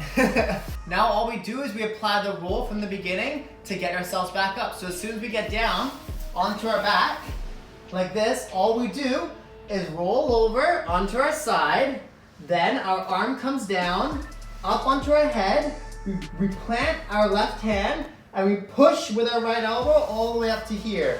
As we're doing that, our legs are pumping in the air and we're propelling ourselves upwards. So, slowly, from here, back to the roll, down, from here, prep, kick with that right leg, go down, up. So what I suggest is just try to do a couple explosive push-ups. So if you start with push-ups, don't worry about it, just keep trying the movement, but it's literally just a push, up. That's all. Extend upwards, bring your legs out. So down, up. That's all. Bring your bum high, over your head if you can. Open your legs. One more time. Down, up. All right? If you can't even get close to there, don't worry about it. Just keep trying. If you find the explosive push-up is way too hard for you, just go to that shoulder freeze position, right arm down, like this, here, and push to your elbow, then up, then to your hand. And try to do a couple of those till it's smooth. So down, push, straight up. Down, push, up. Because we have momentum, that's basically all the push you're gonna need. Okay, whole thing together now. From the push-up, with the wind-up, down to your back, back up. Ready? Let's go. One more time. Wind up. DJ, hit that beat. Last tip, I know this is long, but this move is never as easy as 10 minutes, you got it. So I want to try and give you guys as much content as I can so that you guys can try many different ways of doing this. So when you're here, when you're going back up and you're trying to get to your hands and feet, I know it's super difficult, but literally use your head. I know it feels so weird and foreign, but go up here and literally push against the ground to push yourself up. Push up. Watch my head. Ready? Just from here. I'm gonna go around, up. That head acts as a ramp to propel your body upwards. Then as long as you're in this position, when you're going up and you're going all the way up with your feet and your hands, You will get there. Just keep trying. You got this, champions.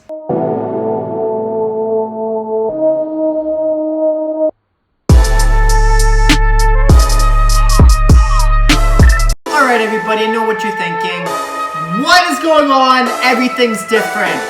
I know, my apologies. Here's what happened in a nutshell. We will get to windmills in 30 seconds, I promise you. Put 30 seconds on the clock. Let's go right now. So here's what went down. I grew a little bit of facial hair. My name's on my toque now. And my hard drives where the rest of the course was exploded. Long story short, I have to refilm a couple of these parts. But don't you even worry. Because it's been 2 months, baby. My skills have improved. I've gotten better, sharper, faster. Some may even say handsomer. Now that you've finished cringing and we are out of time, let's get into windmills. So windmills is definitely something that can overwhelm some people. So what we've done is I've broken it down into very easy workable steps. So basically all we're gonna do is go step by step by step and then add them together and then we'll have windmills. Honest, let's go. So prereqs again, just make sure you have solid wide leg shoulder freeze on both sides and a straight leg headstand off the wall. Step number 1, shoulder to shoulder. So what we're gonna do is we're gonna go from shoulder freeze, just like this, wide leg. Then all you're gonna do is you're gonna bring that top end all the way up like we did for coin drop and roll into our upper back. So from coin drop, you should already be comfortable with this. And then we're gonna go over just to our other side shoulder. Just like we did with the coin drop, but rather than putting that foot on the ground, we're gonna hold it into a shoulder freeze position. And then you're just gonna cycle through that a bunch of times. Upper back, hand comes through, shoulder freeze. And center. If you're finding it really difficult to get off your back here onto your shoulder, use your hips like this to push up, up, and then as you do that, you're straightening your back and it's gonna help you get over to your shoulder freeze. So you're gonna go down and up, and then center, and up, center, up. When that drill is comfortable, just try a little bit quicker. Go like this.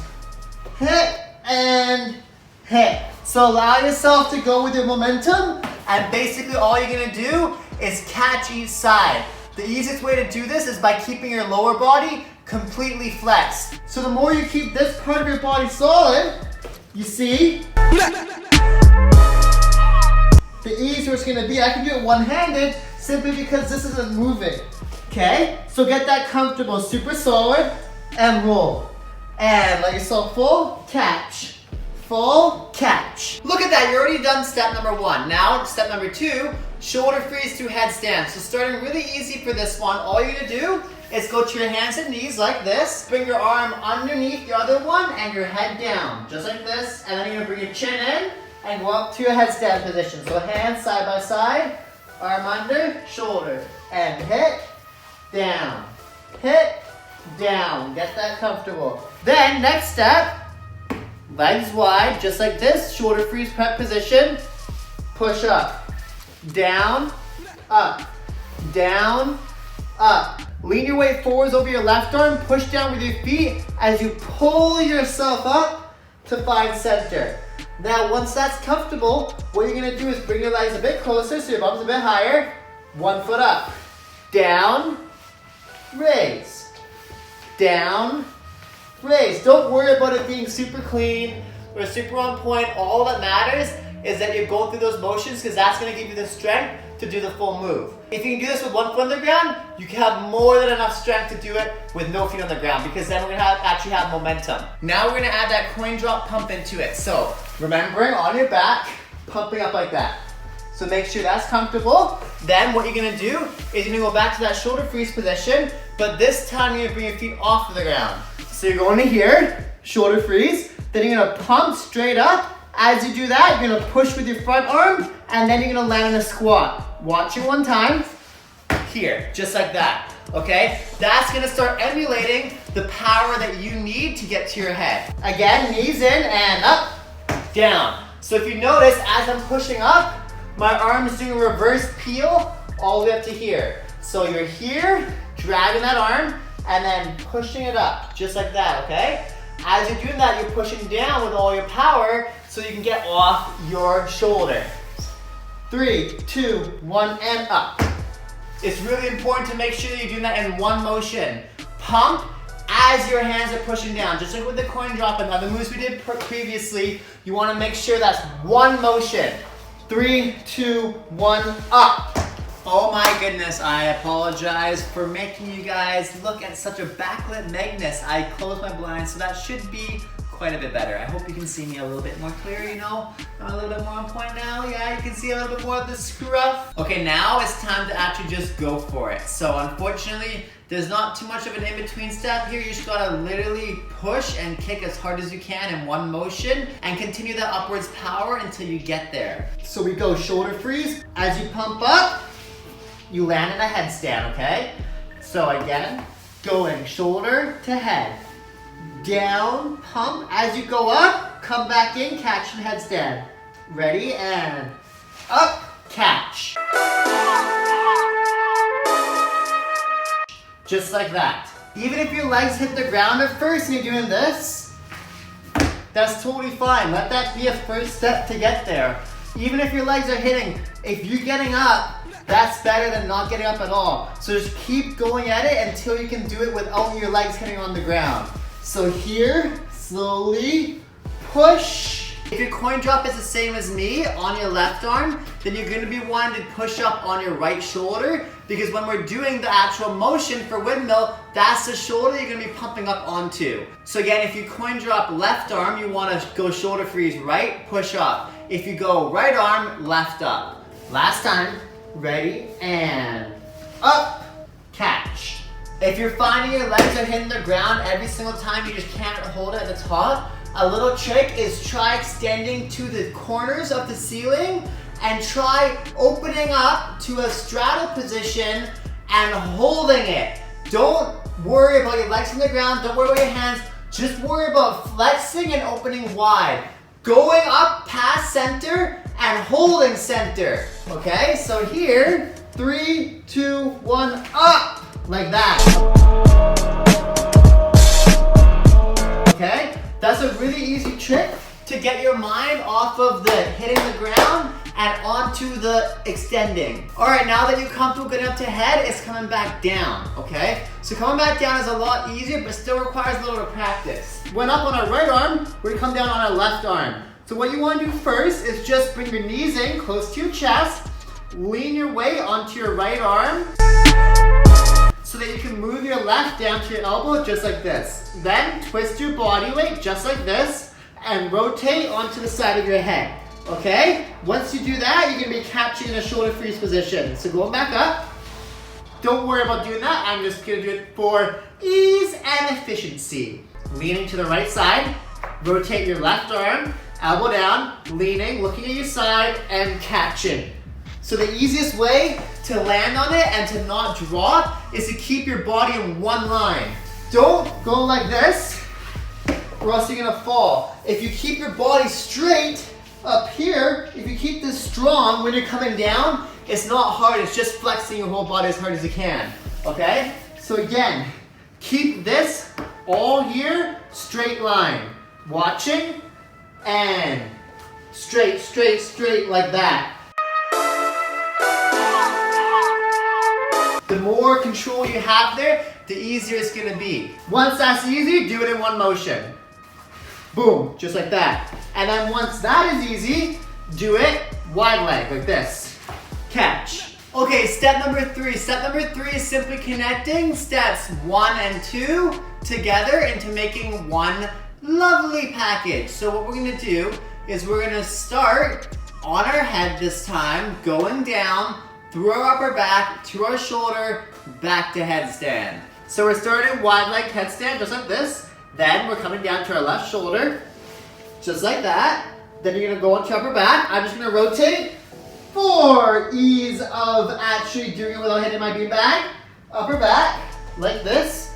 Then you're gonna lean over, same as before, shoulder freeze. You can bring your knees together, wind up, pump up, catch. Then go back to center, repeat the process. Shoulder, catch, turn so that you can have ease of access. Upper back, shoulder freeze, pull it in, and up. All right, let's start over here this time so I'm not smashing everything again. That would be great. I think so, yes? This is literally just a freeze version of a windmill. So again, shoulder freeze, upper back, shoulder freeze, up. If your shoulder and headstand are strong and you've got steps 1 and 2, this shouldn't be that hard for you. Because literally all it is going through each motion, connected. So the biggest thing I want to stress here is flex your whole body, take your time, control it. Don't be afraid about how fast you do it. Be afraid about actually doing it. Focus on connecting them all, okay? Even if you get stuck somewhere, let's say you start with only being able to go headstand, shoulder freeze, upper back. Great, start there. And then do the second half and then connect them together. As long as you're eventually getting to where you need to be, that's what matters most. One more time. Headstand, shoulder freeze, upper back, shoulder freeze, headstand.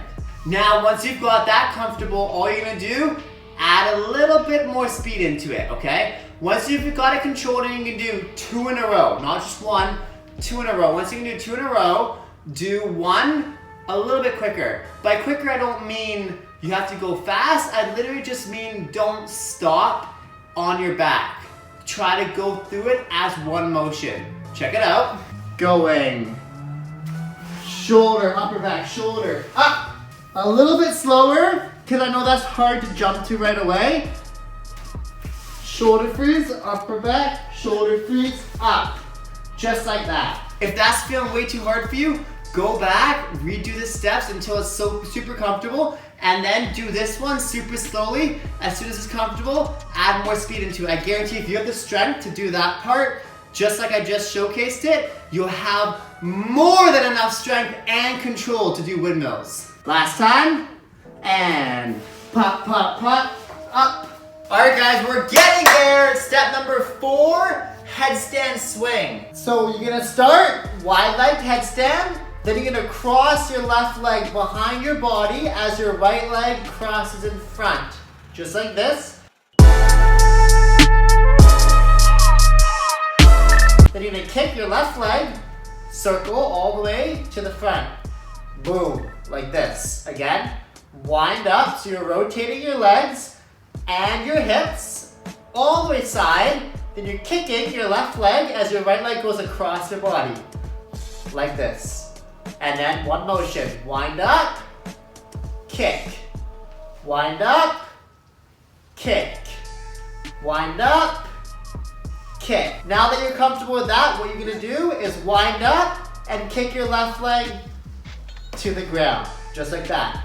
And again, wind up, kick to the ground. You want to think of it landing right in front of your right hand. So left foot, right hand, cross body. Wind up, kick to the ground. Wind up, kick.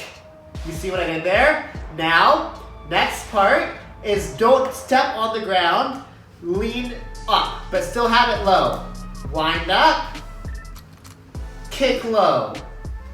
Wind up, low. Just like this. Woo, woo, right in front. Feel free to put something in front of you. Here's my trusty pillow. If you can't think about what to kick or how to get there, put a pillow in front instead, like this, in front of your arm. Wind it up, kick. You see that? Line up that pillow right in front of that right hand. Wind up your legs, kick the pillow but not the ground. Boom, baby. Step 5, hand positioning. So when you're rotating through your kick, you're gonna rotate your hands just like this. Boom. Center, diagonal.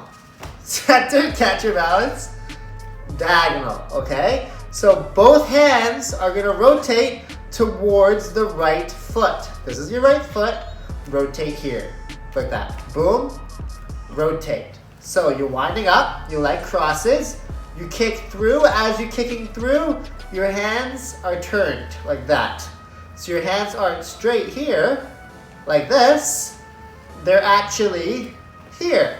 Wind it up, wound up, and then kicking through.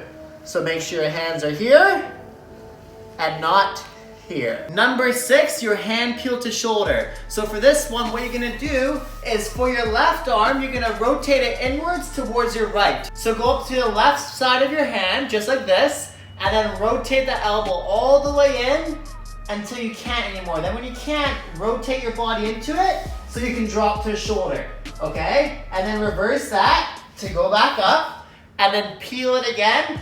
Peel it all the way inwards to catch. So front view, watch this elbow. This elbow is gonna rotate inwards towards my right. Rotate in, rotate in. That's really important to learn the next part. So really make sure you understand that, okay? One more time. Peel down. Okay, now that you've got that, it's time to try it with a headstand. Left leg in front, just like this. You're gonna peel that arm inwards. Obviously, you can't go past there, right? So what you're gonna do is you're gonna be dropping to your shoulder freeze as you're doing it. So leg in front and peel down, just like that. So again, watching, leg in front, peel, catch. Last time, wind up and down. So, did you notice that? If you looked really closely, and by really closely I mean it's pretty obvious, you'll see that I'm rotating, which is what we want.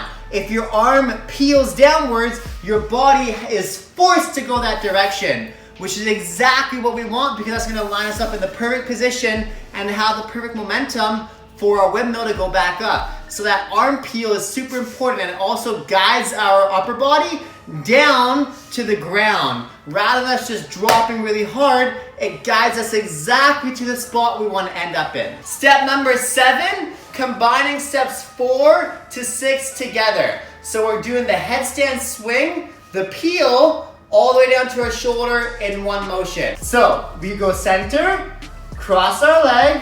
As we're kicking, we're lining up our hands sideways like we just learned, and we kick down and peel. You see how much power I got? I was trying to go slowly too. But because of that kick and that peel, we're gonna be having so much power already, it's gonna be super easy to spin.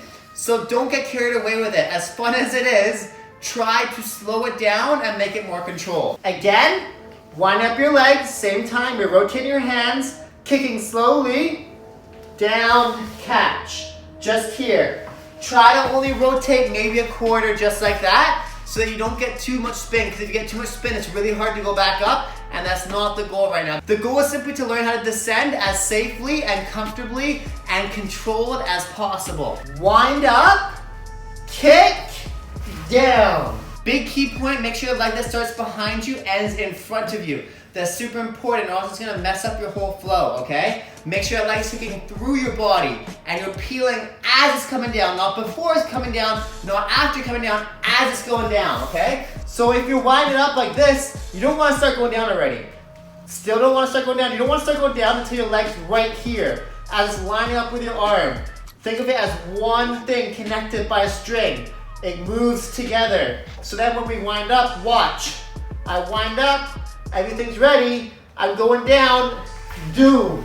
It moves together as one mechanism. Step number 8, what we're gonna do now is do our pre-momentum head to head. I know, funny names, but whatever, it's what it is, man, don't judge me. So now what we're gonna do is we're gonna do the same thing we just did, but we're gonna continue that all the way to our other headstand. So don't worry about going crazy fast, just swing, catch on your shoulder. Once you've stopped, go to your upper back, other side shoulder, and then headstand. Train that first. So we're here, wind up, down, catch, upper back, shoulder, push up. Then, if you have space, or head slide, shimmy yourself over, go again. Wind up, kick, catch, upper back, shoulder, extend. Again, slow and steady, slow and steady. I know I said it a lot, but seriously, do not rush this. There's no rush.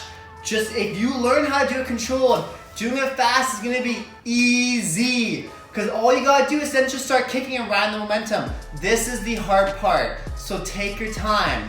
Yes, stretch out your wrists, Make sure everything's good and fine and dandy. One more time. Wind up and catch.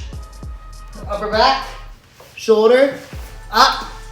Even if you're falling like that, catch yourself, then go again. Holy anchovies, everybody. We are so close. Now it's time to go head to head without stopping in the middle. So no more stopping on the shoulder. Just keep it nice and slow, controlled head to headstand. Ready? And wind up. Boom, boom, up. Catch.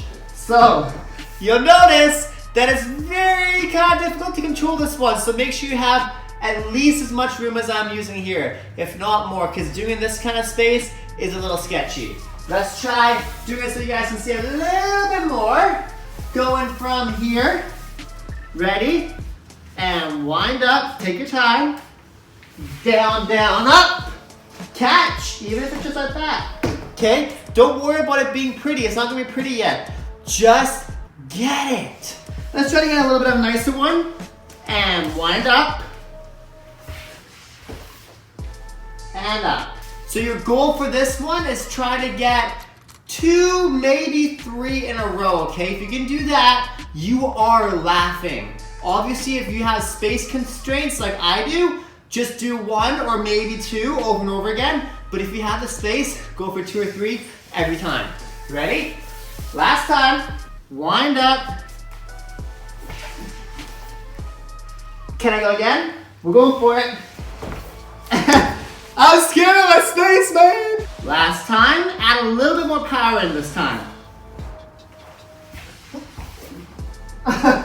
Or a lot of it, my bad. But if you can get it that speed, sick. You're laughing. The hardest part about it is gonna be catching and not continuing that power at the end. So once you start getting more powerful with it, really flex that headstand and catch. Remember what I told you about pushing your hips to the ceiling and holding that? It's the same thing here. You want to extend and hold. Extend and hold. All right, everybody, number 10. Okay, switching degrees, angles, whatever you'd like to call it, is the next step. So how we're going to do that is literally we're going from a straight angle to 75 degrees or whatever this angle is. I'd say 75 about. So you're gonna go from here to angled. Headstand, what you're gonna do is you're gonna lean front onto your forehead. Boom, like that, and then back. And then catch, and then back. Don't worry about holding it there as it's not the most comfortable, but if you lean onto that part of your head, that's where you're gonna be when you're doing multiple windmills. We're gonna be going just off our headstand into our hairline, okay? So not necessarily our forehead, just above it, right here, okay? That's where you're gonna be landing. Again, not top of your head, just off the top of your head. Then obviously your body's not gonna be straight either. Your body's gonna be in one line with that. So rather than a straight headstand, like this, you're gonna be something more like this. Here. Again, not here, here. Obviously that's hard to hold because it requires a lot of strength. So again, don't worry about holding it, just be aware that's where we wanna start ending up now. Number 11, pow, pow, pow, pow, pow, is headstand hold. So now what we're gonna do is we're gonna do the same head-to-head we just did in step number 9, but we're gonna be applying step number 10 to it. So rather than go to a headstand like this, we're gonna be going like that and keeping our body at an angle. So this is a little bit more difficult because you're not gonna be able to stop. In the center now, we're gonna continue going. So to continue going, you're gonna extend at the top and hold, and then go back down. Hold, and then go back down. So the most important factors here is that you're holding, and then when you're dropping down, you're staying up here. Okay, you don't wanna be dropping low like this. We're gonna be staying on your upper back. Up here, boom, like that, okay? You wanna be staying up there so that you don't fall and smash your hips or lower back on the ground. If that's happening, it means you're too low. So make sure you're higher on your upper back. Again, with space constraints, this is a little bit difficult to showcase, so I'm gonna do my very best, but go easy on me, everybody. So, just like this, wind up, go slow, up, down, just like that. So you notice that I'm catching in the middle just like before, but rather than stopping, I'm letting myself re-kick and go back through. So when you're at the top there, right here, you want to do the same kick, but it becomes a twist now. So try that now. Rather than going up and winding up and kicking again, we're gonna go up and then just let our body rotate. So literally think like your body's here, rotate in front of you. Left arm rotates in front of you. Left leg rotates in front of you. So try a couple of these. Up, rotate down. Just like that. Again, if you can do that, you can do it because all you're doing is connecting that last step to that step. So you're here, up, down. Try for 2 now. Let's see if I can hold center. Wind up, down, up, down, up. I'm scared. Walls. So, if you can even, again, if you're in a small space, take it easy. But literally all you were trying to go for here is multiple. If you can do this, you've got windmills, baby. You've got windmills now. Because guess what? That is a windmill. Is it pretty? No. Is it clean? Kind of. I'm not smashing my feet on the ground or anything. But the big factor here is that we're getting around, and that's exactly what our goal is. Okay, once you can do at least 3 of the holding windmills, what you're gonna do is not hold anymore, but just let yourself rotate the exact same way we were doing before, but rather than holding it and stopping, control it and let yourself keep going. So don't think about stopping in the middle anymore. Think about taking that stop motion and bringing it into the next windmill. So catch down. But remember, you have to keep yourself high enough to where your legs aren't gonna smash the ground. So by doing that, you wanna make sure you're extending, open still, and your legs are not going too close to the ground. So a good way to keep them up is, again, straighten your back, like that. Straighten your back, and to stay up. Now if you're doing it like that, that means you're not kicking in front. So when you're straightening, you still have to curve afterwards to get up to your back. So straighten, curve, like this.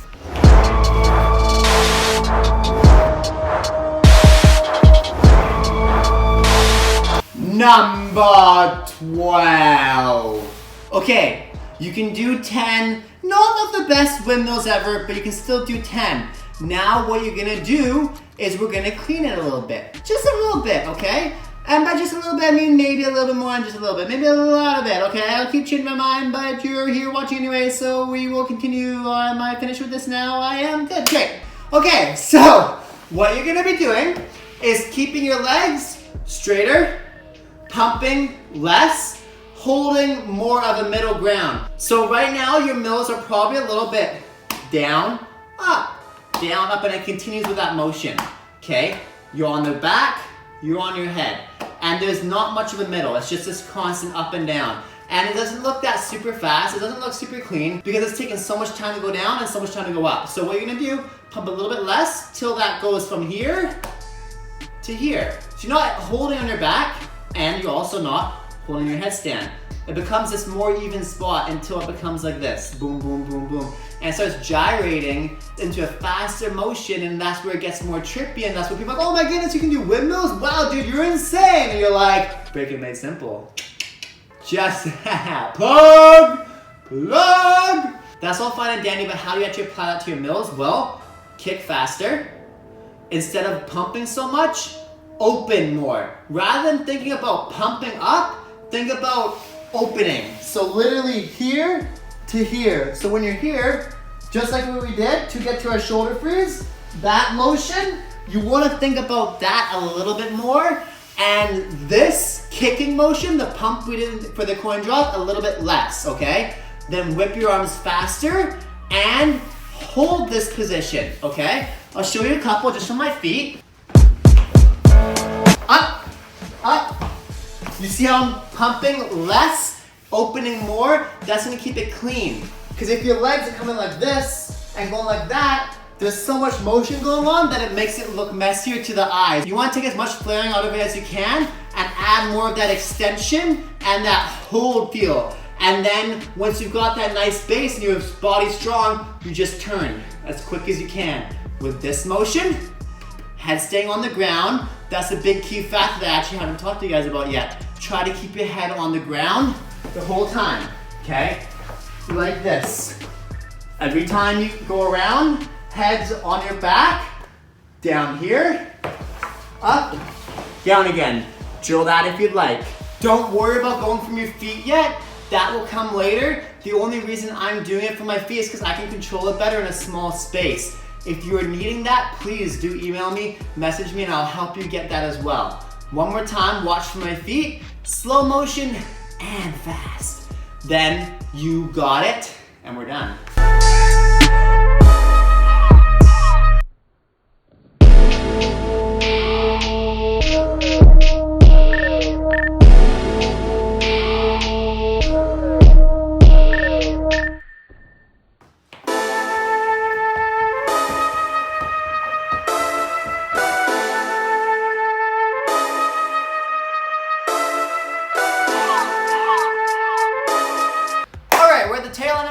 Now you guys have got a majority of the moves, hopefully, and you have a decent understanding of what you're doing. But now, can you do it outside the house? What happens if you're gonna go to a party, to a club, you're gonna just go out with your friends and you wanna actually showcase a little bit of what you've learned? What are you gonna do? Are you gonna just do one step? Or are you just gonna do a freeze? Well, let's fix that. There's no order or structure around how you should do the moves. Literally take them and do them in any order you want. But if you have no idea where to even start, I'm gonna give you guys a little bit of a beginner and an advanced combination that you can learn and then you can go and do, or create your own. But feel free to learn mine first. Let's go. Okay, you're on the dance floor. You're ready to throw down, but what do you do? Well, let's figure that out right now. We're gonna start with the beginner one first. So we're just gonna start in our X position, like that. Then we'll do our two-step front, boom. Then we're gonna grab in front, pull behind, hit your two-step back. Then right from there, you're gonna go into your crossover to the left. Left leg in, kick, switch, pose, then circle that right leg up, pivot, right, left, and right here, rather than going to the side, we're just gonna hop in front like this. Cross your legs, one in front of the other one, arms wide, then we're just gonna spin, around, then right from here, we're gonna step, left foot down, right leg comes up, hits our hook, and knee drop position, boom. Then from here, we're just gonna turn on the ground, one time around, hit our right leg to the front, kick out, then switch to our left. Kick out, then from here, we're gonna hit a CC, left, boom, just like that. Then come back into center, coffee grinder, right leg, 2 times, 1 and 2. Then from here, we're just gonna squat and go right into our baby freeze. Boom. Then hold your position, come out of it, sit down on your left foot, right leg swings, you're just gonna spin, turn, and then just stand up. Then drop as soon as you see the camera, and by the camera I mean me. Boom, ready position. Done. All right, let's go through that again. Ready? X, step, grab, behind, left leg up right away, kick, switch, cross, right leg comes in, pivot, kick, switch, cross in front, pose, spin, and right leg up, hooks behind, knee drop, then we just turn, spin all the way around, right leg, kick out, hit, then left, hit, left leg CC, boom, squat, coffee grinder right, 1, 2, baby freeze. Come out of it, sitting on your left foot, right leg swings, standing up, drop, pose. 5, 6, 7, 8, boom, step, grab behind, kick, switch, pose, kick, switch, cross, spin, knee drop, spin, I almost forgot, kick, it's okay if you forget, just keep moving, kick, CC, switch, coffee grinder, right, 1, 2, baby freeze, boom, come out of it, spin, drop, ha! Alright, you've just spent half a day getting ready, getting prepared, you're pumped up, you're confident, you know the movements, you're in the club, you're at the party, you see the guy, you want to battle, you want to impress somebody, you just want to throw down, you're feeling the beat, you're ready, you're waiting, you're listening. 5, 6, 7, 8.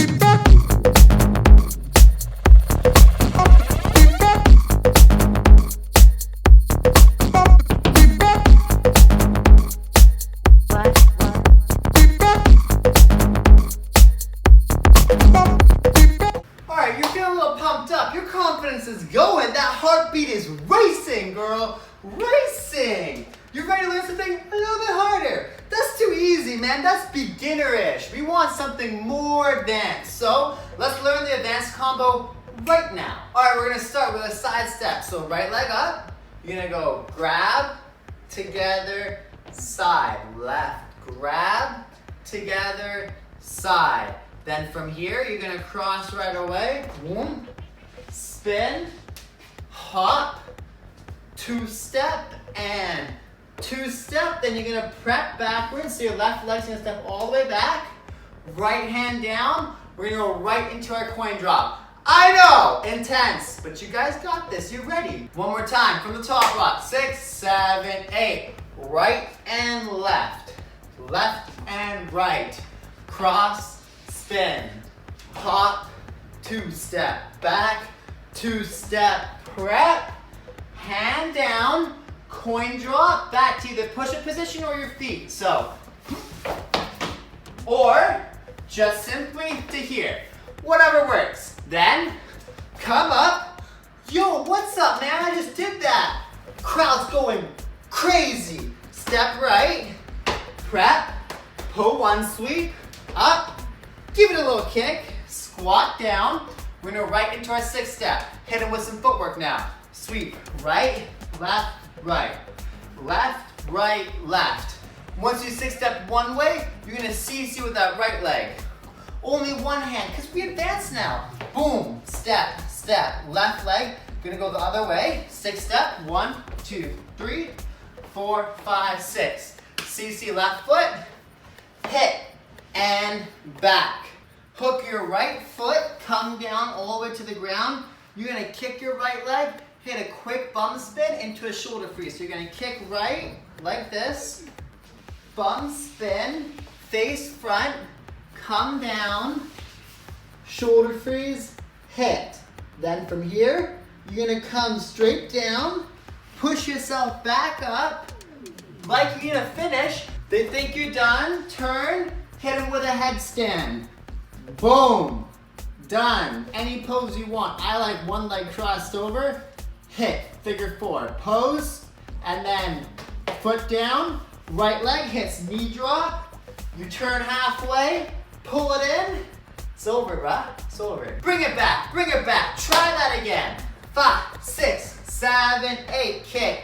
1 and 2, 3 and 4, cross 5, spin 6, hit, X, step, wind up, hand down, coin drop, then up, step, right, put 1, up, squat, 6-step, 1, 2, 3, 4, 5, 6, CC right, 1 and 2, left leg, 6-step, 1, 2, 3, 4, 5, 6, left leg CC, boom, and together, right leg hook, bum spin shoulder, up and hit, come down, rotate up, right into headstand, figure 4, left foot down, knee drop, rotate, slide. We're on advanced combos now, guys, and if choreography is not your thing, I get it, it wasn't mine either. Just keep training over and over again. Go back and do it slowly. Step by step, keep rewinding, replaying. That's what it's about. You may not get this in one day, it may not even be a week or a month, but if you keep training hard, you will get it. And you can always message me for the details. I will support you. Send me those practice videos I want to see. Let's go a little bit faster. One more time. 5, 6, 7, 8. Right and left. Left and right. Hop, turn. X, two-step, prep. Wind up, coin drop, up and finish. Right pull 1. Squat, 6-step. CC other side.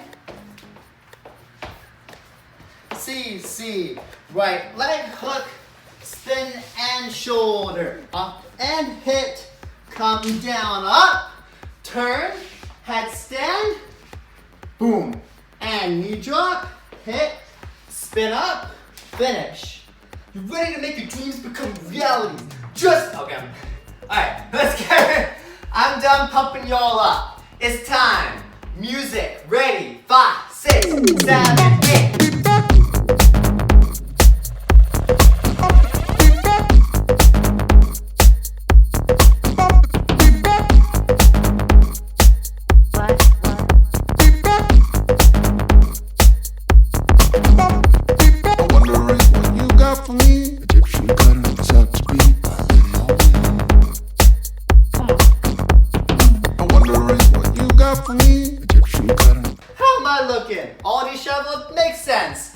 Guys and gals, if you noticed, I probably did not do that choreography. I know I didn't do that choreography. Perfect, because it's simply a guideline, a blueprint.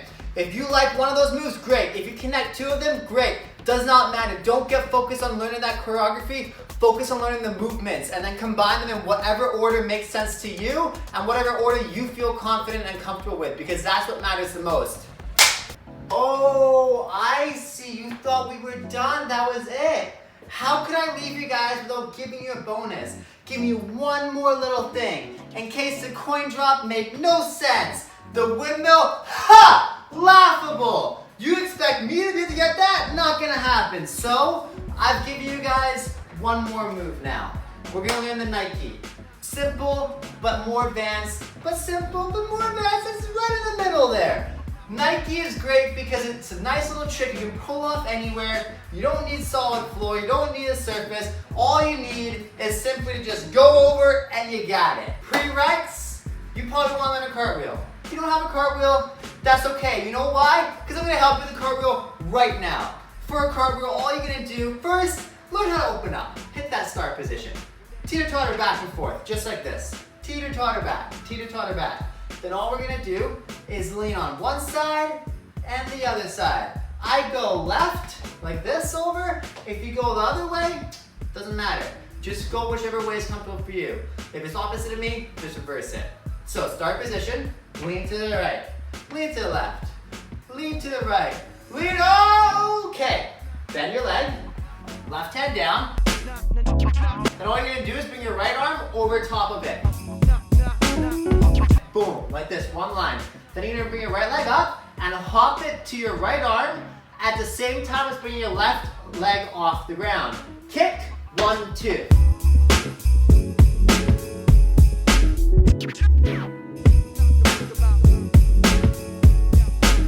Okay, so one more time, you're here, your right leg stepping over, hello, then your left leg is following it.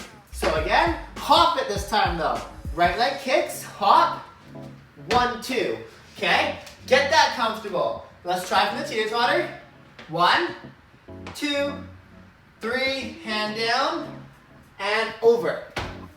Just like that. Now you're starting to look like a cartwheel. It's low, yes. Is it nice? No, but it's a start, and that's what matters. So, try again. Teeter-totter, down. This time you feel a little bit more confident. So what you're gonna do is you're gonna bring your right hand over like this. You're gonna kick up more straight to a handstand position. So kick a little bit higher and then come down. Still not straight, but it's getting there. Try again. Teeter-totter, side, side, down and up, and down. Okay, you're comfortable going your hands, you're comfortable going over. Now it's about getting comfortable going straight up. So just like we do with our handstand, what we're gonna do is just kick our legs straight to center. So you wanna literally think this position, but upside down, like a wheel, turning straight over, just like this. So keep yourself as wide as you can. Kick your legs to either corner of the ceiling as you go over. Ready? And teeter, totter, up, kick, and down, okay? So do that until you're getting about a straight position upside down. Feel free to film yourself, get someone to watch you. It should look something a little bit like this. I'm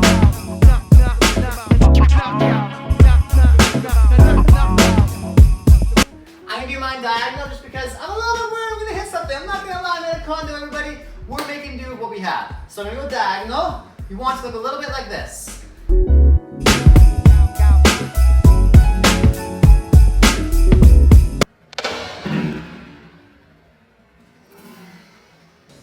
Kick the wall. Told you, bro. That's what I do for you guys. That's what I do. Now that you're good at kicking walls and marking your nice white walls, what you're gonna do is you're gonna try and go one hand at a time. So rather than going like this, start going over your head. So your one hand comes down, your other arm goes down over top of your head. So we're going diagonal again because I'm too big for my condo apparently.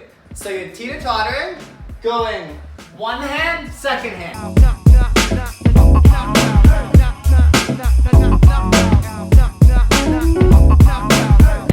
Okay? Scared, bro, I'm scared. Those are my fears! Face them, I'm facing it, but I don't want to mark my walls, okay? So, over top of your head this time. Try again. This time go even further and hopefully not hit anything. We're working on it, everybody. Teeter-totter. I'm still nervous. I'm not keeping my legs straight. But when you do it, keep your legs straight, okay? You want your legs to be like this. What's up, y'all? Future Magnus back again. Yes, Nike was another one of the videos that got lost in the transition between hard drives, but we are back and better than ever. Let's get into Nike right now. Okay, so for Nike, literally all we're gonna do is go from a cartwheel base and slowly transform that into a Nike. So we're gonna go back to our cartwheel, whichever side you want. I'm doing my proper side this time. Starting with teeter-totter, cartwheel, hold. So basically what we're gonna do is when we're in that handstand position, our first hands come down, our second hand comes down, then we're gonna take our first hand off the ground. So that's first step. Once you understand that, all I want you to try and do is open your legs as wide as you can, flex your whole body, and grip the ground with your hand. Teeter-totter, and open, grip, hold. So you notice that I'm actually not putting too much speed behind the cartwheel because if you go slower, it's actually easier to hold. So I want you to actually slow down your cartwheel now and try to go controlled into that second hand versus rushing. Because when we rush over like this, it's a lot harder to hold that second hand. So instead, I want you to slow down like this, slow and control it. That way you can find that center point way easier. If you're finding as soon as you get into that second hand, you're just falling due to strength issues, what I recommend doing is go into a wall, go up to it, open your legs just like this, rotate your weight to whichever hand you're gonna be landing on, and then slowly go to fingertips, and then try balancing. If you can balance this one-handed, then you're gonna have no strength issues for holding the Nike for like 1 or 2 seconds. Okay, now what is a Nike position? A Nike position is when you have one leg straight, one leg behind. Just like this, straight and behind. So one leg straight, one leg behind. So whichever leg is straight, you're gonna be kicking and touching it like this, hit, and whichever leg's bent is gonna be bent behind you like this. So it's gonna be hit, here. When you're upside down and you get into that Nike position, what I want you to try and do now is still do that same hold, but reach out your right arm if you're going the same way as me and kick it sideways to your ear, like this. Going side and up, kick. Then apply that to the cartwheel. Just like that. So just try getting comfortable with that. Do that a couple times. Up and kick. Once that's comfortable, what I want you to do is try to grab it rather than just kicking and flex. If you notice my back leg is naturally gonna go behind me, if that's not natural for you, force it behind you, like this. Hold, because that's gonna help you keep your balance. One of the hardest things to transition from cartwheel to Nike is literally stopping your momentum in the center and holding. That's why we're slowing it down, because if you're going like this, you notice my momentum kept me going that way. So you have to make sure as soon as you get to that second hand, you freeze, flex all your muscles, your body really hard, and extend that leg and bring that leg behind you. One more time. Hold. Now if you find you literally can't hold that center position, that's probably because your weight is either here or here. You want to make sure it's right over top of your arm, okay? So not out here, not behind you. So one good way to test that is go back to your handstand on the wall, go to one arm and see how that feels. So you're back up here in your Nike. You should feel here, this position, okay? If that doesn't feel anything like how it does on the ground, that means you're probably off your center. If you still are not able to do the Nike after all that, what I want you to try and do is start on your second hand now. So whichever hand you're Nikeing on, going like this, as if you're doing a cartwheel, but you're gonna kick up into your Nike right away. So this leg's taking to your ear, this hand's coming down to your leg. Hit, like that, okay? So you're kicking all the way up to your shoulder. Then you're reaching for your hand. Now try to stick it. Hit. One last way to do Nike, handstand to it. So this last one, what you're gonna do is you're gonna go to a handstand, and you're just gonna shift your weight to that one arm. Handstand, shift. So you may find that's the easiest way to do it, or the cartwheel, or this way, it doesn't matter, as long as you get to the actual movement. One more time. Handstand, catch. Last one. Boom. And just like that, we are at the end. The closing, the end credits. I'm proud of you guys. You did it, you made it through, and I want to thank you first and foremost for taking your time and your energy and giving it your all and doing your best to give breaking a shot. Whether you've breaked before, this is your very first time, I really implore you to go out and continue learning. It's emotional ending this. I've only been making this for like 3 months, but it's felt a lot longer, and it's really taught me a lot. And the reason why I really wanted to make this course, Breaking Made Simple, was because I wanted to have some source of information that went from A to B to C to D, etc., so that anyone could pick up breaking and learn it in the most unintimidating environment possible, and in their comfort zone, in their basement, in their living room, a studio, wherever it may be that you're learning this and watching this. I really wanted to make this as a way for people to get started that didn't feel so scary and didn't feel so intimidating. Breaking felt very complex to me when I started, and I didn't really have answers to a lot of the questions that I had, but I want to make this as a way to hopefully uncomplicate it by almost adding more dialogue to the story that is breaking. Because for me, when I started breaking, it was very intimidating for me, and stuff didn't make much sense, and I had so many questions and so many unanswered questions. So I really wanted to bring more conversation to the complexities of breaking by simply cutting it down into lots of, as I've said, bite-sized chunks. Because yes, I understand that there's lots of people that will teach breaking and they'll just be like, just kick your leg, just go here, just do that. And like, you can learn the tutorial or the lesson in 30 seconds. But for me, that never worked. That approach didn't work. I didn't understand when people just told me to kick or just do it. For me, I needed a very detail-oriented, hands-on, hand-holdy approach, which is why I felt like this course was needed, because I know there must be more people like me that need a more hand-holdy approach. So I don't like goodbyes, so instead of saying goodbye, I'm just gonna leave you guys with this. If this course gets some traction and enough people like it, this is just episode 1, baby. This is just the first of many. Because I wanted to start with this. This is almost the hardest one to create, because first, it was my first course I've created now, but secondly, and the bigger reason, is because it's the base. And starting from a proper base, in my opinion, is so important, because everything's gonna branch out from here. So if you guys want more, you haven't had enough, and you want more detail-oriented approaches to breaking, then email me at magnus.ff94@gmail.com or on YouTube at Magnus.Magneto. If you have any questions, concerns, struggles, anything you want to talk to me about, do not hesitate to reach out. You know where I'll be. And last, if there's someone you know in your world that wants to learn breaking and is too scared or too afraid or just simply won't get started or can't get started, go teach them. Show them this video or simply show them what I've shown you.